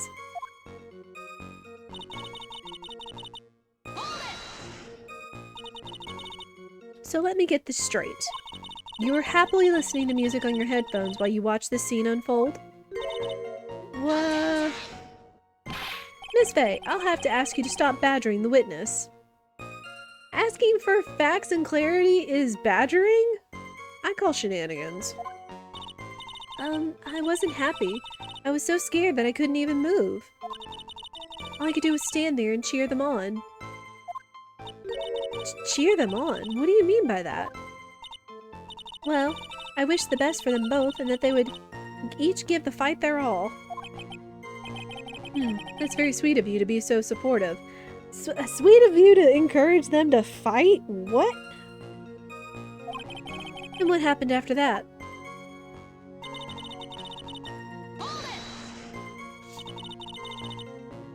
That doesn't sound quite right. There were handprints found on the chest of the victim's leather jacket. Yeah. Mr. Payne, were there also prints found on the back of his leather jacket? Well, no, there weren't. Madam Fay, may I suggest that you listen a little more carefully? May I suggest that you give this up? I said that he crashed into him from behind, right? I think he wouldn't leave any prints behind in that case, would he?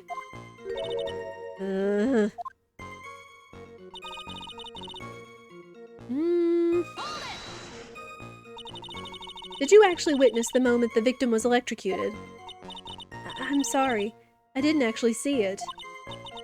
I turned my eyes away. That's understandable. Yes, indeed. It would have been a horrific sight for anyone to behold. I don't figure out the contradiction here. It's all over. She didn't have much time to come up with her lie, so this is my best chance. There must be a hole in her testimony somewhere. Think, Mia!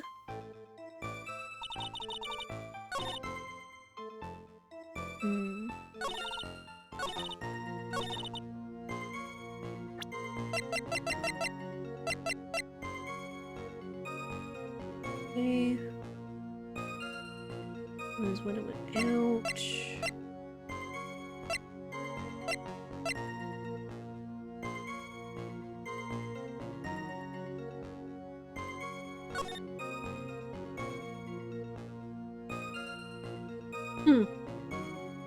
That looks like that says 3:05 or after 3 o'clock, but the power went out at 2:55, so there's a 10-minute discretion there.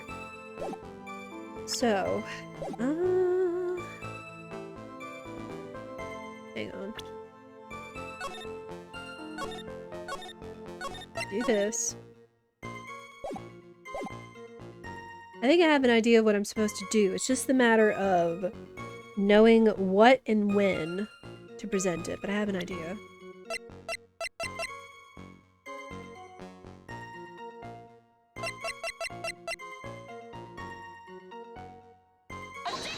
Okay. I at least know when it goes silent that I'm on the right track. That's enough, witness. I'm afraid I don't understand. You will in a minute. Could you please take a look at this picture? Okay. It was one or the other. Oh, that medicine. That's the one Feeny likes to take for his cold. It's not the medicine I want you to look at.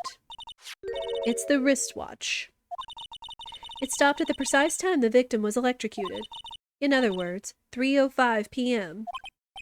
Yes, and your point is, Miss Fay? The point is this. What time was it when the lab suffered that power outage due to the cable snapping? Well, according to the student's testimony, the answer is clear. It was 2:55 p.m. Yahoo! Would you care to explain to the court, Miss Dahlia Hawthorne, what exactly happened during this 10-minute interval? The defense proposes that it was during this interval that the real murderer killed Mr. Doug Swallow.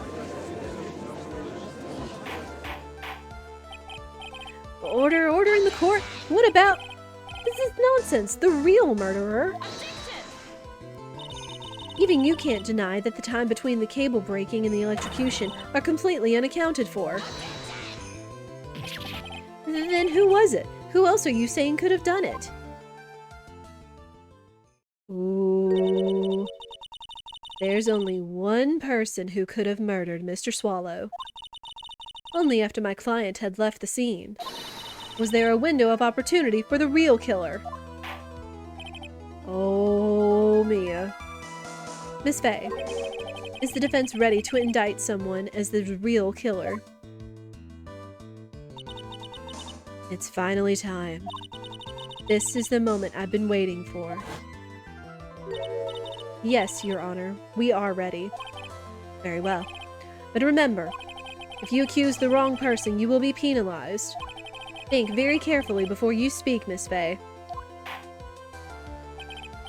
Now then, Miss Fay, let's have it. Who is the real killer? It's my badge, no. There's nobody else on this court record and no one else that was there at the time that this could have been. And I have a feeling there's a lot more that Mia is letting on that she's got to do with this. So... it could only have been you, Dahlia Hawthorne. What? How can you? The defense is grasping at straws. 10 minutes passed between the time the cable broke and the time of the electrocution. What exactly were you doing that whole time, Miss Hawthorne? Were you really listening to some music while cheering them both on as they fought? I find it hard to believe that you didn't lift a finger to stop the men dearest to you. He is going in, shoot. Order, order, Miss Fay! What? I mean, why? That is to say, Miss Hawthorne, I believe you did witness the two men fighting on that day. However, after Mr. Wright pushed the victim and subsequently left the scene, it was you who pushed Mr. Swallow to his death by your very own hands. How can you say something so mean, Madam Fay? I didn't do anything. Miss Fay, this is a very serious charge you are. Ooh. Your Honor, please, I have something I want to say. What is it? Please strike everything the defense said just now from the record. What the? Are you daft? You're totally wrong, Miss Fay. Dolly, she couldn't do something like that. Mr. Wright, get back in your seat. Bailiff, grab that man. Ah! Leave my Dolly alone! Oh, Phoenix. That boy. He's gotten himself in way over his head. Oh, Mr. Grossberg, you're back. It seems I've arrived just in the nick of time. I found the police report on that incident in your newspaper clipping. Thank you so much. This is exactly what I was hoping for. You'd better take a good look at it. It, details how you came to lose your boyfriend. Oh! What? Was I doing blubbers? Now then, the defense has made a very serious accusation. Mr. Payne, what do you have to say about this? Well, really, Your Honor, May I interrupt you for just a moment, Mr. Prosecutor? Oh. Don't you worry, my dear, I have the situation well in hand.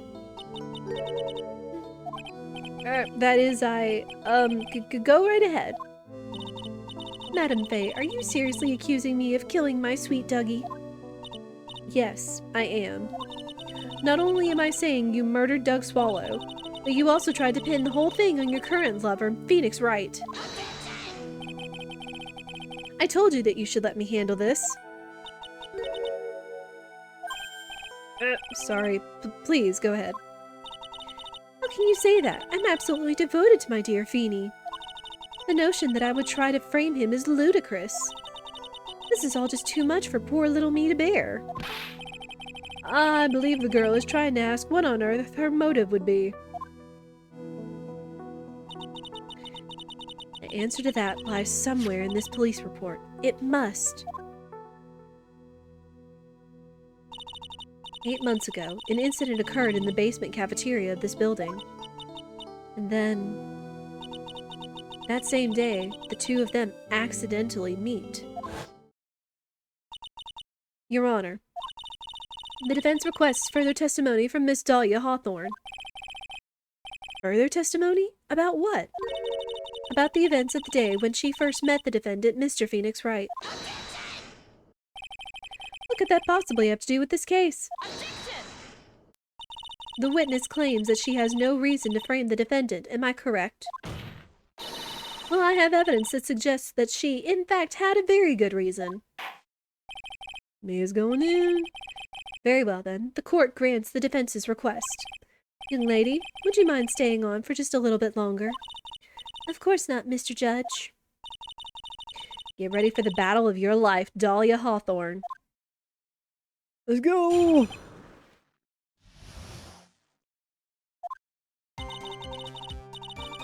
Ooh, we're getting faster. Things are ramping up.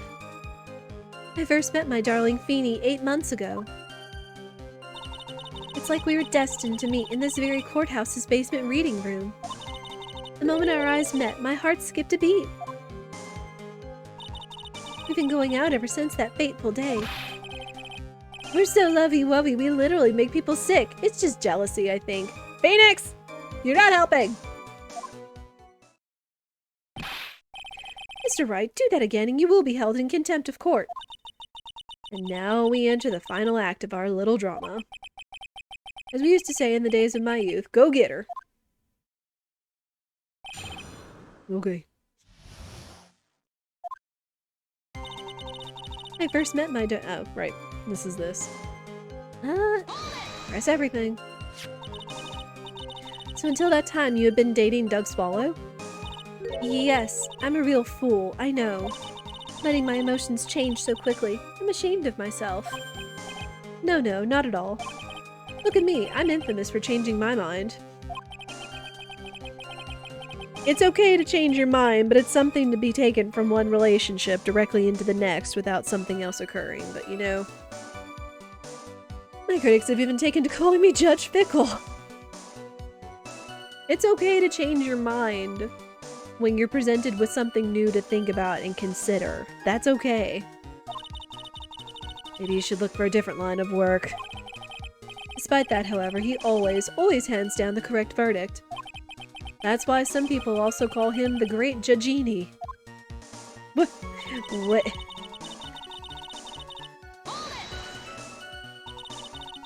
The courthouse reading room. That's a strange place to meet the love of your life.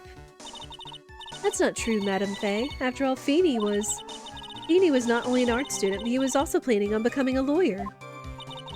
I'm not talking about him. I'm talking about you, Miss Hawthorne. What was a literature student like you doing in a courthouse reading room? This line of questioning is a waste of time. It has nothing to do with our murder case. Miss Faye, I'm warning you. This has nothing to do with Mr. Swallow's case. I have to remember the judge is on Dahlia's side. I better tread carefully.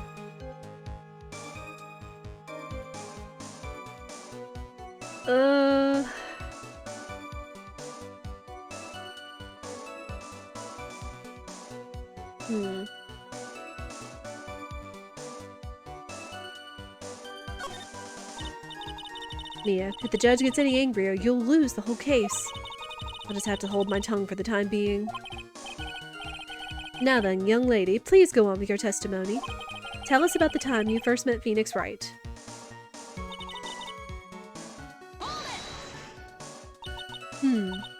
So what was it about Mr. Wright that made your heart malfunction like that? It is true, if your heart skips a beat, then there is something wrong. I mean, I know, like, that's a typical phrase is like, you know, your heart skips a beat when something exciting happens, but it's actually a bad thing. In my personal opinion, it just looks like a typical snotty-nosed college brat. Perhaps to a woman your age, but to me, Feeney is handsome. Perhaps to you, Miss Hawthorne, but to the rest of the planet, he's a dime a dozen. Love is a mysterious thing, and I object to this line of questioning. If you were to look at my wife, for example, you might all be shocked. He's telling the truth. It was truly, truly shocking. Beautiful mushroom growing tall in the darkness, it comes from cow dung. That's the poem that best describes how I feel about my Feeney. Were there any bad feelings between you and Mr. Swallow? No, none at all. We parted on very good terms. But that can't be. Our investigation also shows that it was a clean breakup. Huh? Are you sure? Yes, it seems that they both wanted it that way. So the victim wanted to break up with her? So you're saying that Mr. Swallow also wanted to break up with you? Well, you see. What a cruel thing to ask a lovely young lady like this. By the way, I've never once considered leaving my wife. They weren't married, you old fool. No one cares, Mr. Thank you. I mean, it's admirable that he doesn't want to leave or cheat or divorce his wife, but still, as the judge says. She didn't deny it. That must mean Doug Swallow must have seen through her little act. He must have gotten a glimpse of her true nature. Listen to me, Mia. That woman has the judge in the palm of her hand, you see. So the only way to discredit her is to find a contradiction in her testimony.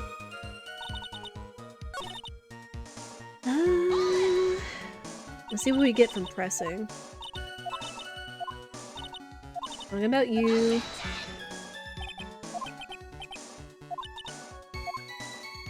Oh. Yeah.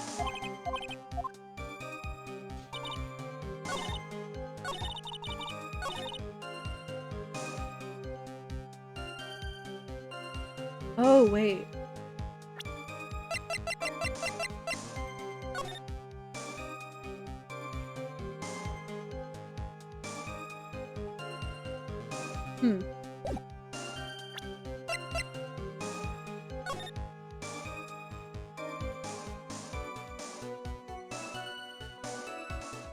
Dahlia was the suspect.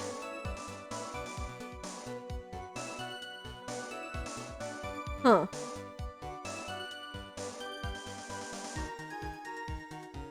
Oh boy.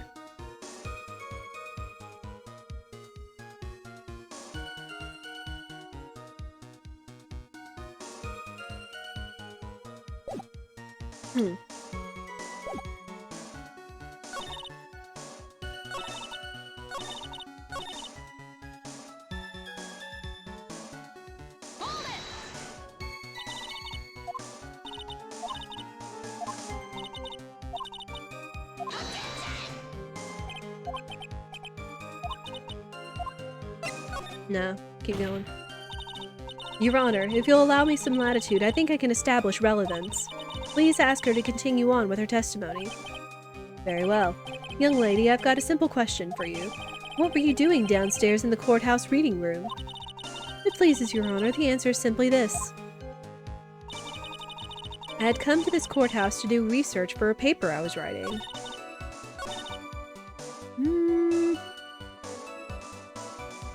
Dang it looks like another ad break is coming up, so... I know that Ace Attorney is going to be difficult to kind of time the ad breaks and such, just because there's sometimes long stretches of time between when the game lets you take a break and when you actually take a break and such, so... But, again, I don't want you guys to miss anything, any plot or anything, because this is getting good. This is getting to the good part, especially now that we're establishing relevance, that she was a suspect in a previous one, and that Mia is bringing to light that, yeah, this is all just an act. This is all just an act of hers. So I get the feeling there is a lot more to do between the two of them. So, again, stand up, stretch, go to the bathroom, snacks and beverages and all that. I will do the same. I'll get some more water, and we'll be right back.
Alright, I think ads are about done. Again, I do appreciate everybody's patience through this. It's like, I know, again, it's hard to time the ads, unfortunately, so we gotta do what we can just so people don't miss out on the plot and such.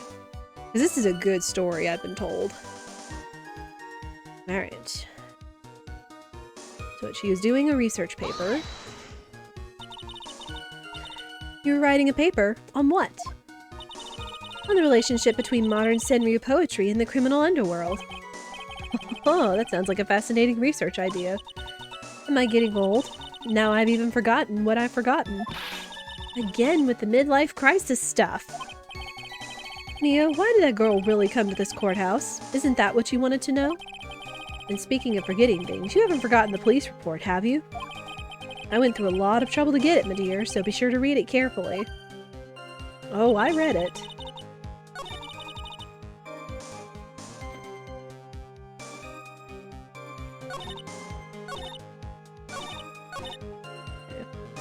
So I'm imagining that he's like, hey, you need to read this.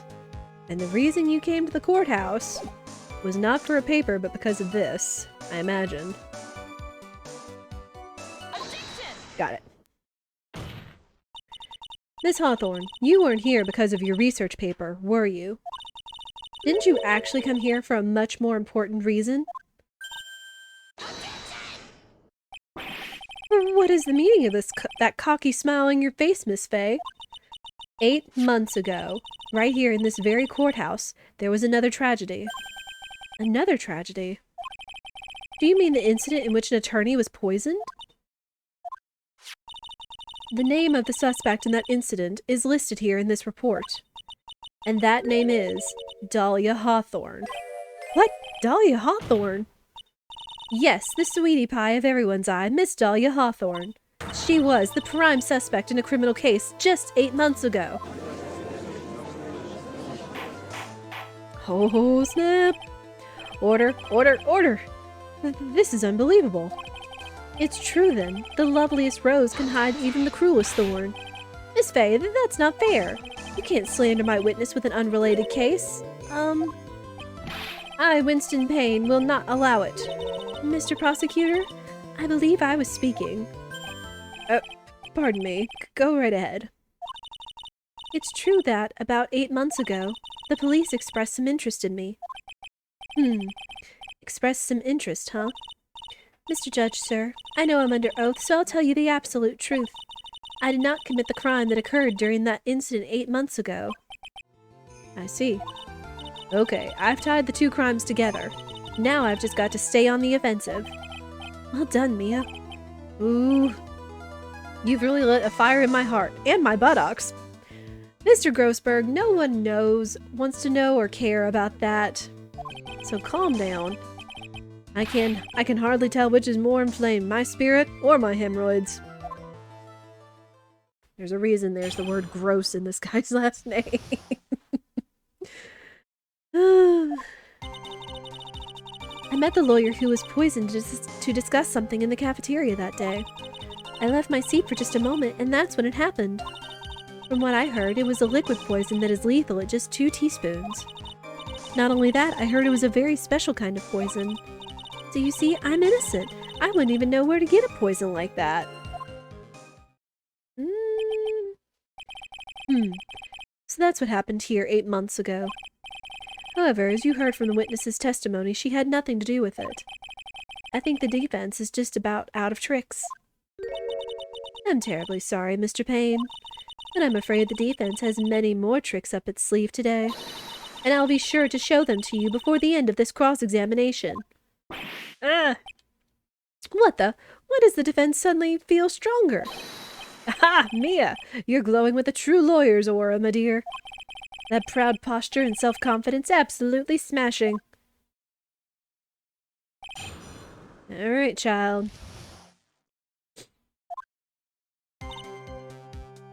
What did you meet to discuss with him, What were you talking about with the defense attorney? Well, I'm sorry, but that's confidential. According to the report, you were being interviewed regarding another case. The lawyer that was killed. He said he wanted to talk about an incident I was caught up in when I was younger. Why don't you tell us all about what that incident was? That has absolutely nothing at all to do with this case. Objection sustained. The defense's question is stricken from the record. You get involved in a lot of incidents, don't you, Miss Hawthorne? Well, I guess I was just born under a bad sign. Don't worry, Dolly, I'll protect you. You heard the man. Now that is true love, young lady. Oh, Feeny, please. Ugh, those two are really making me ill, albeit for decidedly different reasons. I left my... Alright. What's that? How long were you gone? I've already answered all these questions for the police. But if you must know, maybe 10 or 20 minutes? And where were you during that stretch of time? Using the toilet? What are you saying, Miss Fay? Toilet? My perfect little dolly doesn't poop? I'm sorry to say, and to shatter many of y'all's assumptions out there, possibly in the internet land, but yes, girls do poop. You heard the defendant, Miss Faye. Better luck next time. In fact, there's many things that girls do that may come across as unsavory if held in discussion of certain people, I suppose, but we won't go into that. Oh, Feeny, please. The police have already looked into this whole matter. This line of questioning is nothing but a waste of the court's time. Objection sustained. Miss Hawthorne, please continue with your testimony. From what I've heard, it was lethal poison. Right. Lethal poison. Oh, wait. I'll go back and press the other one, too. A special kind of poison? How so? Well, I heard that it's almost impossible to detect. Oh? And where would something like that come from? I'm sorry, all I know is what I overheard the policeman say. They said something about using advanced chemical processes to purify it. Chemical processes? Well, well, that's quite impressive. Most impressive. The better question is, how did the criminal get something like that?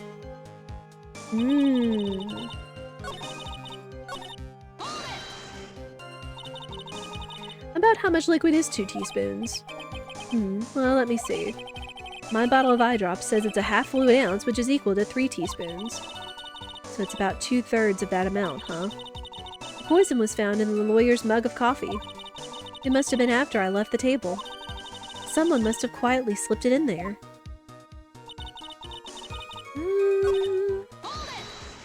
And that's the reason they didn't arrest you? Because no one could show you... Because no one could show how you could have gotten the poison? I think that's good enough reason, Madam Faye. She's right, and I think we've all had enough of Miss Faye's questions. So in essence, the main reason Miss Hawthorne was never arrested for this crime was because no one could show how she could have obtained the poison. Then all we have to do is find a way to establish how she could have gotten some, right? Great. Now just how did a lit student get a hold of poison, of all things?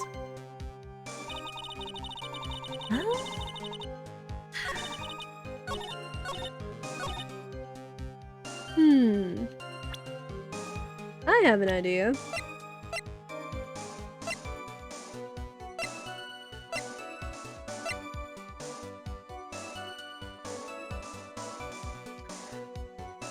Senior pharmacology student, huh?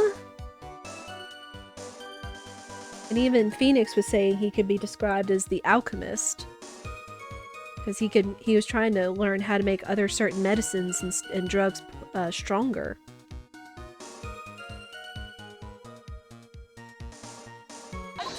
There we go.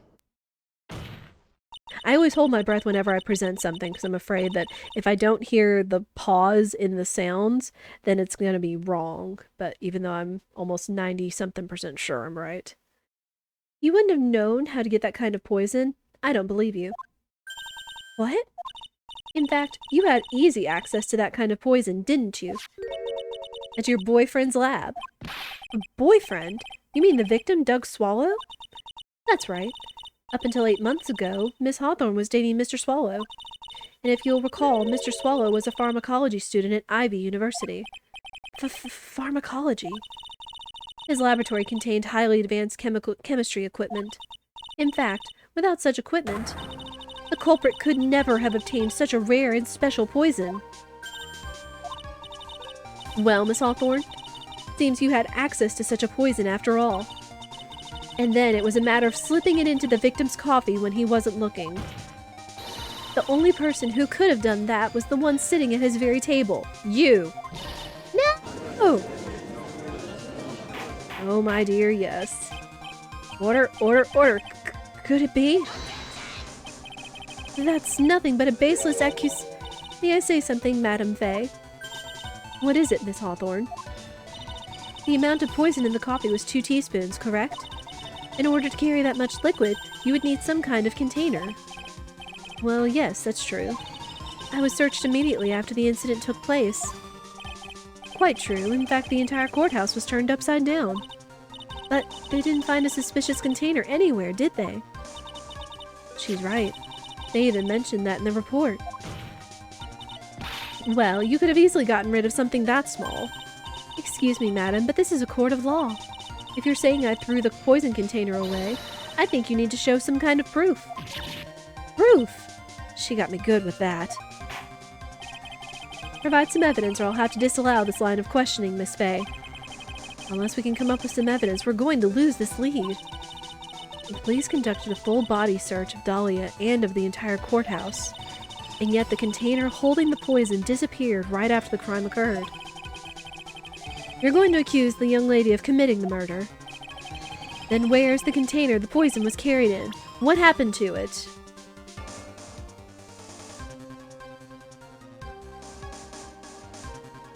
She met Phoenix and gave him the locket. And it has a small bottle on it. Oh my gosh.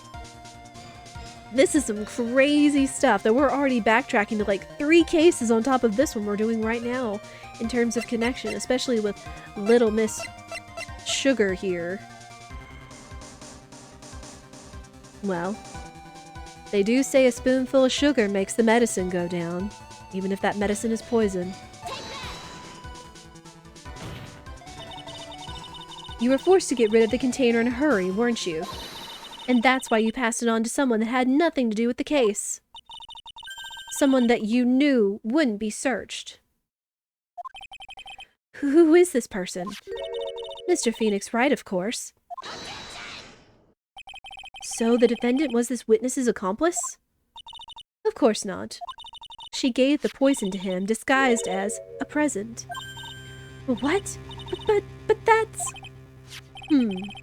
That's a charming little necklace. Is this a little bottle? It's really quite cute. So what about it? What does it mean, Miss Fay? The day that the witness met and fell for Mr. Phoenix Wright was 8 months ago. August 27th, the very same day as the poisoning incident. Under the pretense of love, the witness gave my client a present. All for the purpose of hiding the one piece of evidence that would give her away. What? Are you saying there's a deadly poison in here? No, there's no longer any poison in that bottle. However, I'm certain if the crime lab were to analyze it, they would find a trace amount.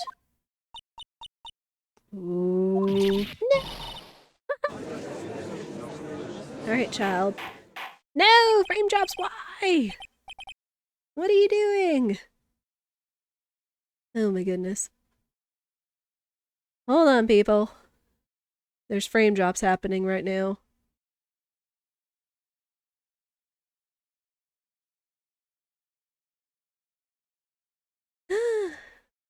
Sometimes it happens.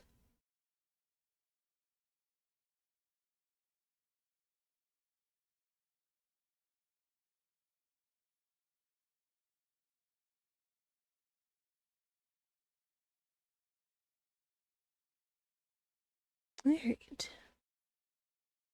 Come on now. Yeah, sorry, I looked over and all of a sudden there were frame drops happening. Like right in the middle of this right here. Thought it was just you on your phone? No. So hang on.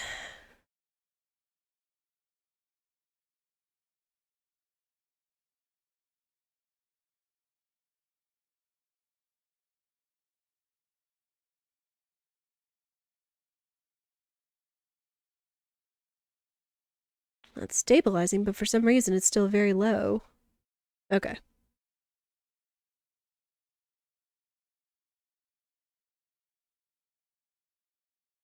Like, it's stabilizing, but it's running lower than it normally is for whatever reason. I'm just waiting for it to get back to its normal levels. It's weird.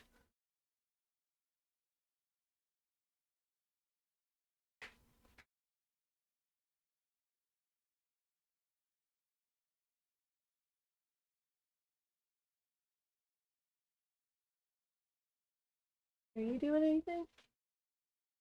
Okay.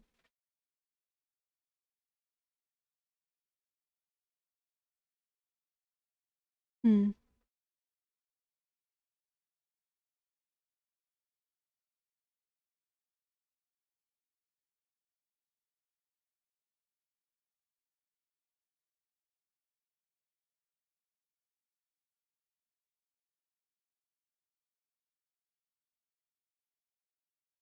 Okay.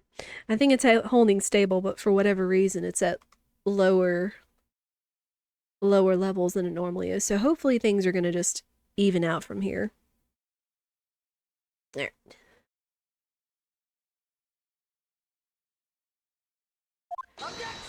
Oh. Phoenix, stay out of this. On behalf of Dolly, I object. Ah! And now frames are dropping again? What is going on today? They're not doing something to the lines, are they?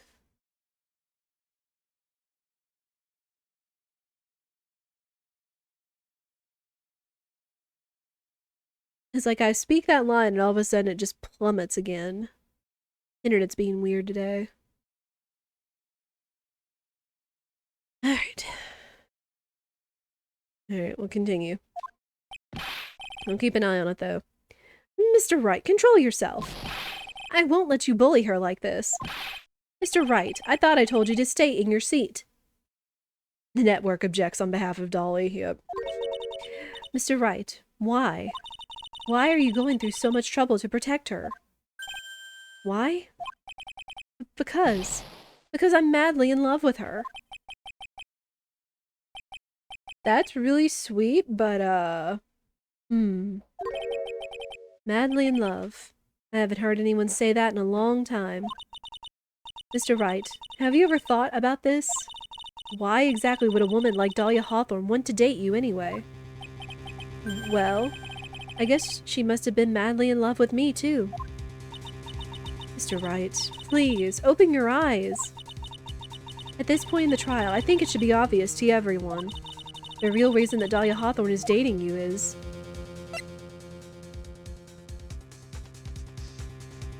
because of the necklace. Dahlia Hawthorne was not and is not madly in love with you. The only thing she's after is that bottle necklace you love to wear around your neck. My necklace? Back there in the waiting room, you said it yourself. Yeah, but she's so shy. Every time I see her, she always says the same thing to me. Please give it back now. What a strange girl, asking for a present back like that. For Dahlia Hawthorne, that necklace is irrefutable evidence of her crime. That's why she absolutely had to get it back. You're lying. You never gave it back to her. And to make things worse for her, you insisted on showing it to everyone you met. That's why she... I don't believe you. No! That's a lie! Eee! Poor Phoenix. Mia, are you alright? Ah, the defendant, he's getting away. Bailiff, hurry, after him!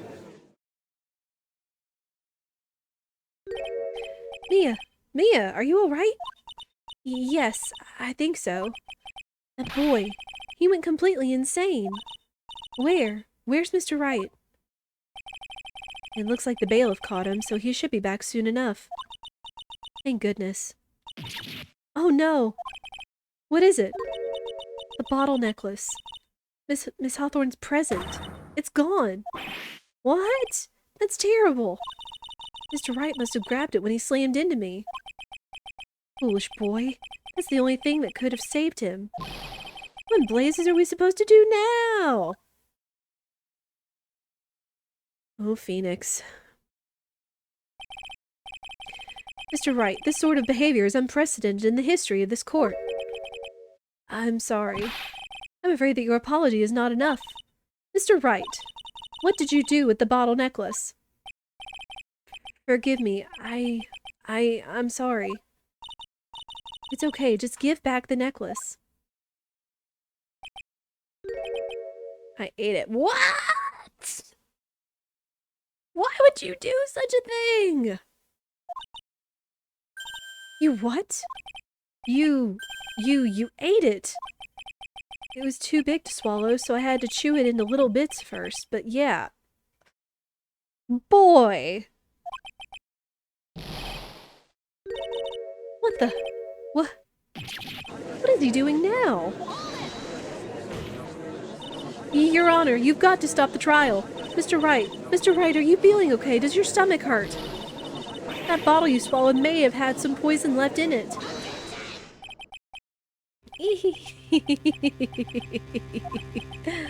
It seems the defendant has proven the prosecution's case for us. Clearly, that bottle did not contain a deadly poison. How can you be so sure? I think that's obvious. As you can see, the defendant is still very much alive. As for the poison, more like a fledgling defense attorney's overactive imagination. So it would seem. No, there must be some mistake. The bottle must not have had any poison left in it. Either that or the poison must have lost its potency. There. It's all right, rookie. Trusting your client is the most noble thing a defense attorney can do. And it's heartwarming to see that you place this much faith in Mr. Wright.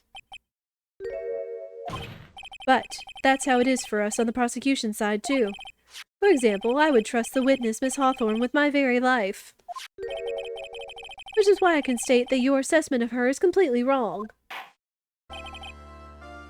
I'm sorry, but I think you've got a little something in your eye there, Mr. Payne. That's enough. Unfortunately, Miss Fay, I cannot accept your explanation of the events. But why? This may be impossible for a beginner like you to understand, but in a court of law, evidence is everything. Ugh. Even after I prove so much, is she going to get away with everything? Well, now that the suspicion surrounding Miss Hawthorne has been cleared up, I would like to proceed with the trial. Phoenix? Mr. Wright! I'm sorry, Miss Fay. It totally slipped my mind. I'm really sorry. I know you believed in me, and I feel like I really let you down. Mr. Wright, what are you trying to say? There's something I forgot to tell you. What is it? The day I met Doug Swallow.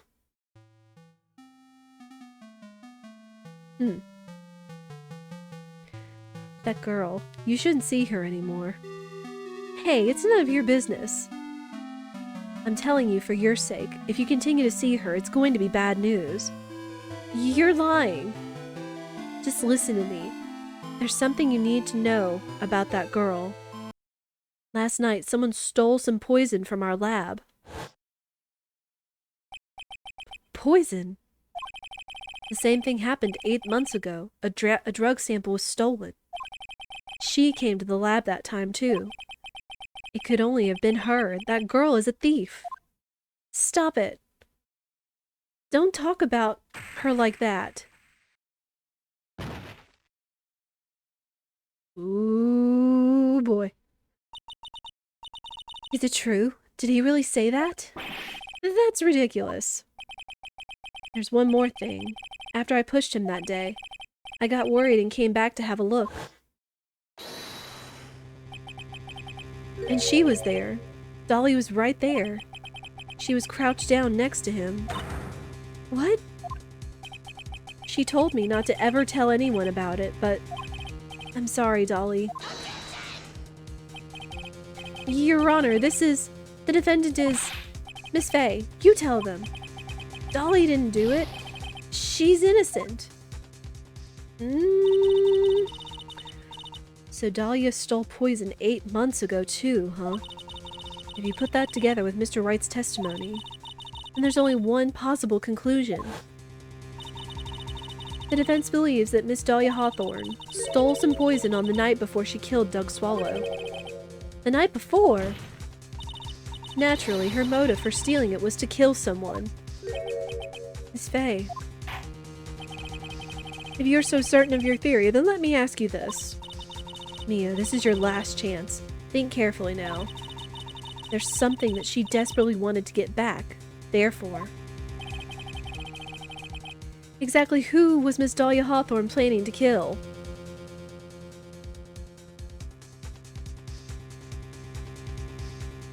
Oh. Oh, no. Oh, no.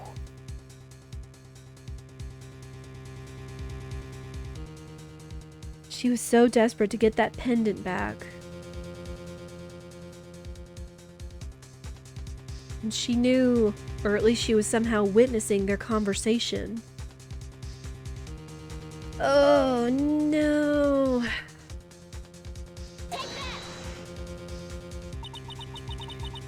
There was one person that was standing squarely in Miss Dahlia Hawthorne's way, and that person was Mr. Phoenix Wright. Me? That's preposterous. After all, it was Doug Swallow that was murdered. Well, it's true that that's how things worked out. But let's remember that Mr. Swallow died of electrocution, not poison. The person that Miss Hawthorne was planning to poison was, in fact, you, Phoenix Wright. There's no one else it could be. But how can that be? I thought Mr. Wright and Miss Hawthorne were in love.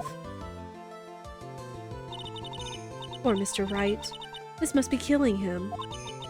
Hang in there. I'll bring her to justice. I swear it. As I said before, the only thing Miss Hawthorne truly cared about was the one piece of evidence linking her to that incident 8 months ago. That's right. The bottle necklace. That's all she cared about. But even so, why? Why would she go so far as to murder him? 8 months ago, just after the fall of that attorney in the basement cafeteria. Dahlia Hawthorne could think of only one thing. How to get rid of the bottle necklace as quickly as possible. No, it can't be. It was a pretty good move she made, too. The evidence was missing for a long time. But there was just one big problem. Although she got him to hide the evidence, Mr. Wright refused to return it to her. To him, that tiny little bottle was a cherished treasure. He even showed it to everyone he met.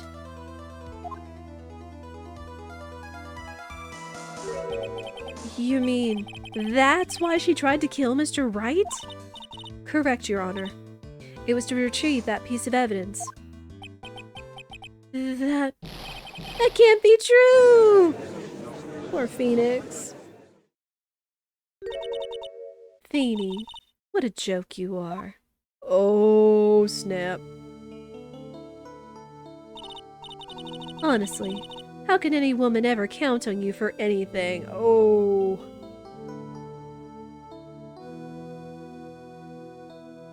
She's about to take the trash can he was thrown in and chuck it to the dumpster. 'Cause my gosh.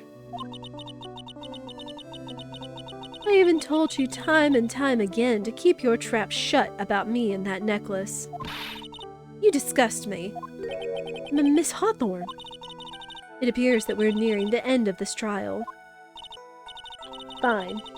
I can tell you plan on making me into a criminal no matter what I say. You are a criminal, Miss Hawthorne. We'll see about that. But first, where's your evidence? Seems your sniveling little crybaby of a client has eaten the bottle as a snack. Ugh. Well, Hey, old man, are you senile or something? Why don't you say something instead of sitting there with that dumb look on your face? Miss Hawthorne, what's happened to you? Are you really that shocked? Or do you prefer me this way, Mr. Judge? Ugh. With absolutely no proof, you treat a voluntary witness like she's a mass murderer. Well, I have nothing more to say. I'll be heading home now if you don't mind. But we're not finished. Fine. Then ask this nasty old hag to finish up already. Yowzers. I can't let her get away this time. Stop, Mia. You keep on pushing without any evidence. You could pay the ultimate price as a lawyer. The ultimate price? You'd be forced to take off your attorney's badge forever, I'm afraid. No. You'd better think it over carefully, Miss Fay. Or should I say, Miss Gray. Well, Miss Fay, Can you provide evidence that would establish her guilt once and for all? If I mess up here, my career as a lawyer is over. But to be honest, at this point I don't have any evidence that's well-founded. Even so, I'd rather lose my attorney's badge than let her get away with murder. Your Honor, the defense would like to present proof. Impossible! You can't possibly! Stupid woman. It is the opinion of the court that there has already been enough discussion. Therefore, I will allow only one piece of evidence to be presented. Just one? If you are unable to establish her guilt, then I'm afraid that a very harsh verdict will immediately be handed down on Mr. Wright. I understand, Your Honor. I can just imagine the headlines for tomorrow's newspaper. Up-and-coming lawyer plummets to earth before she gets the chance to soar. She was planning to poison Mr. Wright. If that's the case, then the poison was probably in there.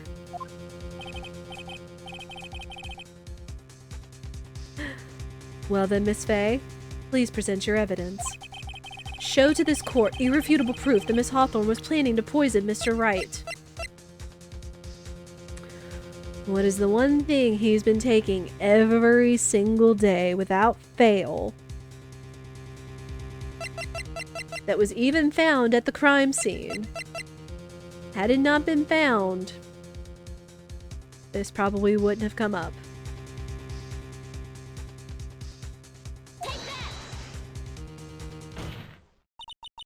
Here it is, Your Honor. The evidence that will prove her guilt once and for all. Cold Killer X? Phoenix Wright's beloved cold medicine.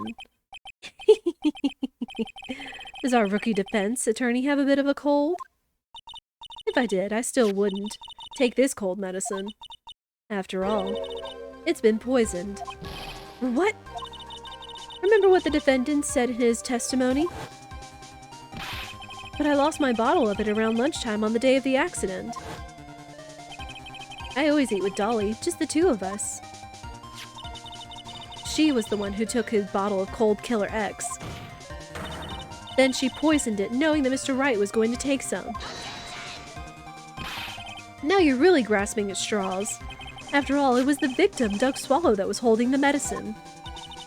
I would like the court to recall the crime that happened here 8 months ago. Where did Miss Hawthorne hide the evidence? Huh? What are you talking about? 8 months ago, the poison was hidden in her bottle necklace, which she then gave to someone else for safekeeping. Someone she had accidentally run into in the reading room. My client, Mr. Phoenix Wright. Yes, that's right. She did the same thing this time as well. After shoving the victim, Mr. Phoenix Wright left the scene of the crime. That is when the murderer, Dahlia Hawthorne, appeared. With her, she was carrying the poisoned bottle of Cold Killer X. This, of course, was so she could carry out her plan to murder Mr. Wright. I believe she did testify that she was going to meet with the defendant. Yes, and she heard and saw everything that happened at the scene of the crime, including what the defendant and victim were arguing about and the cut electrical cable. That's when she realized, I can't allow Doug Swallow to live. She used the severed electrical cable to silence him forever.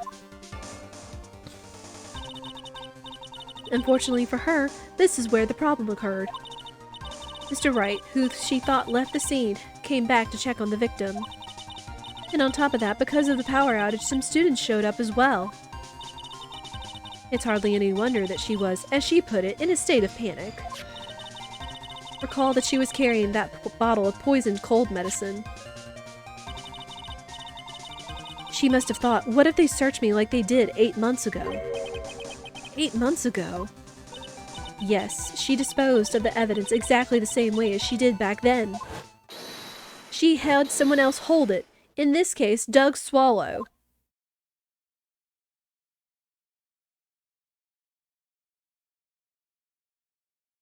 Got him.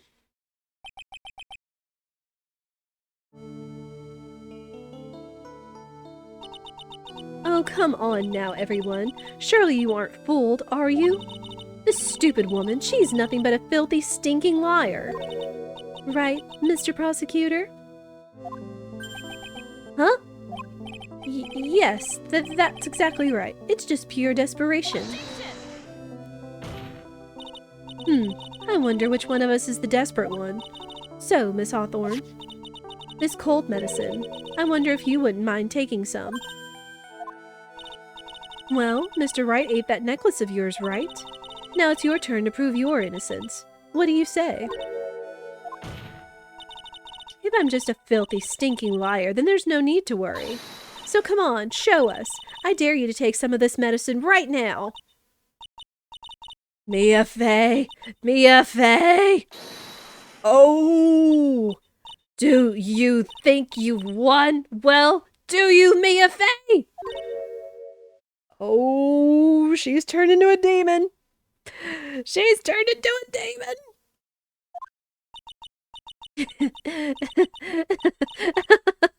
That's just fine. For the time being, victory is yours. For the time being? Well, I have a very long memory, you know. You and I will meet again. I'm certain of it. Well then, Mr. Judge, I'll see you later too, okay? Huh? Oh, why, yes. I'm going to go spend a little quality time with the men in blue now. I wish you all the best. Damon! It's finally all over. I refuse to accept this. The defense hasn't shown a scrap of evidence to support their outrageous claim. But even so, your witness seems to have accepted it. I don't care! I'm Winston Payne, and I don't believe one word that this rookie lawyer has said. Well then, Mr. Payne, let me ask you this. Yes? Would you care to try this cold medicine? What? Just a little earlier, I could have sworn you said. There, it's all right, rookie. For example, I would trust this witness, Miss Hawthorne, with my very life.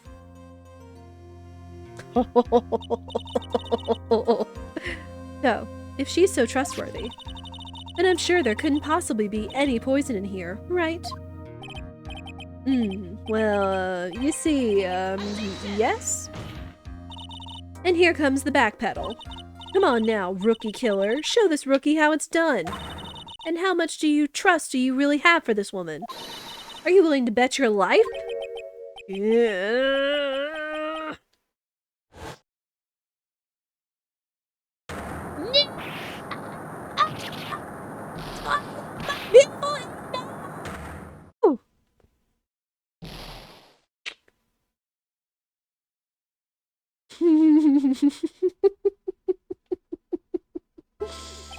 Got him. Mr. Payne, about Miss Dahlia Hawthorne. Yes, Your Honor. I'll file papers for her immediate arrest. Tragic, but not surprising. I knew there was something suspicious about her from the very beginning. Shenanigans! Don't lie, just admit you were wrong. By the way, Miss Fey. Yes, Your Honor? Was it just me, or did you and Miss Dahlia Hawthorne seem to know each other? Your Honor, whether we did or not has no bearing in this case. Very well. Mr. Payne, this can't be happening. It's a nightmare. It's like losing to my daughter. Well, you were kind of like, I don't know, enraptured by someone who was younger than the age of your daughter on the witness stand, so let's not talk about that anymore. It appears Mr. Payne has lost his spirit along with his hair. Oh, snap. Does the defendant have anything further to say? It can't be true. My dear Dolly. Sorry, dude. Very well then. I believe I am ready to pass judgment and bring this trial to an end. The court finds the defendant, Phoenix Wright, not guilty. Let's go! We got Phoenix not guilty! and unfortunately uncovered a very, very harsh truth for him. This court is adjourned.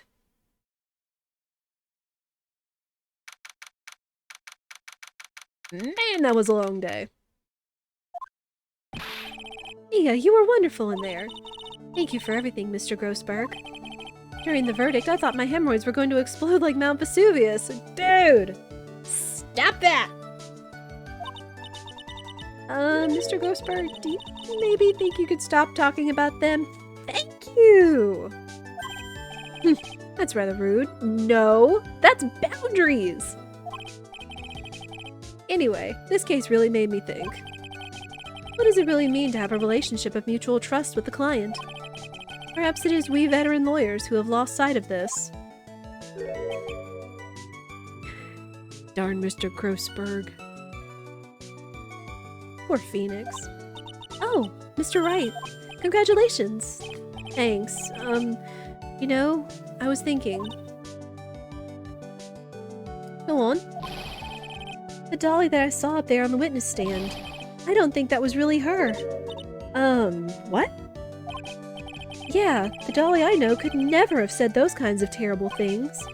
Maybe she was like, I don't know, a fake or something? Boy, this poor kid still hasn't got a clue. You need to forget about her, Mr. Wright, for your own sake. Yeah, you're right. That's probably for the best. Also, you need to relax a bit more. Try to grow up a little. But out of all my friends, everyone says I'm the most grown up. Eek, what kind of company does this guy keep? Larry Butts. Right now, I'm studying to become a lawyer myself. That's what you keep saying. And I thought you were in the art department. Well, yeah, I am. But there's a friend that I desperately want to help. Oh. And if I hurry, then I should still be able to save him in time. I see. Say, Miss Faye? A lawyer is someone who can help people when they're in trouble, right? Mr. Wright, I'm still new at this myself. You're honestly the second case I've taken. But I think that's exactly what a lawyer is. Okay, I'm going to do it. I'll study my butt off. I'll become a lawyer for sure. I hope we see each other again someday. Maybe even in court. Oh, Phoenix. You'll see 3 years down the line. It's been 5 years since I was acquitted of all charges. I became a lawyer like I planned and managed to save my friend. But Mia has passed on to a better place. For me, this trial brings up a lot of painful memories. But it also brings up some very precious ones. The memories that I thought I would never rise, and memories that I thought would never rise to the surface again. Mia is gone now, but even so, I can hear her in my mind. Phoenix, no matter what, always believe in your client. In the court of law, your greatest weapon is your belief. Aww. 5 long years. Something has happened that's made me think back to her words of wisdom. But that is a story for another day. Aww. Oh man. Again, the writing in this game is so fantastic.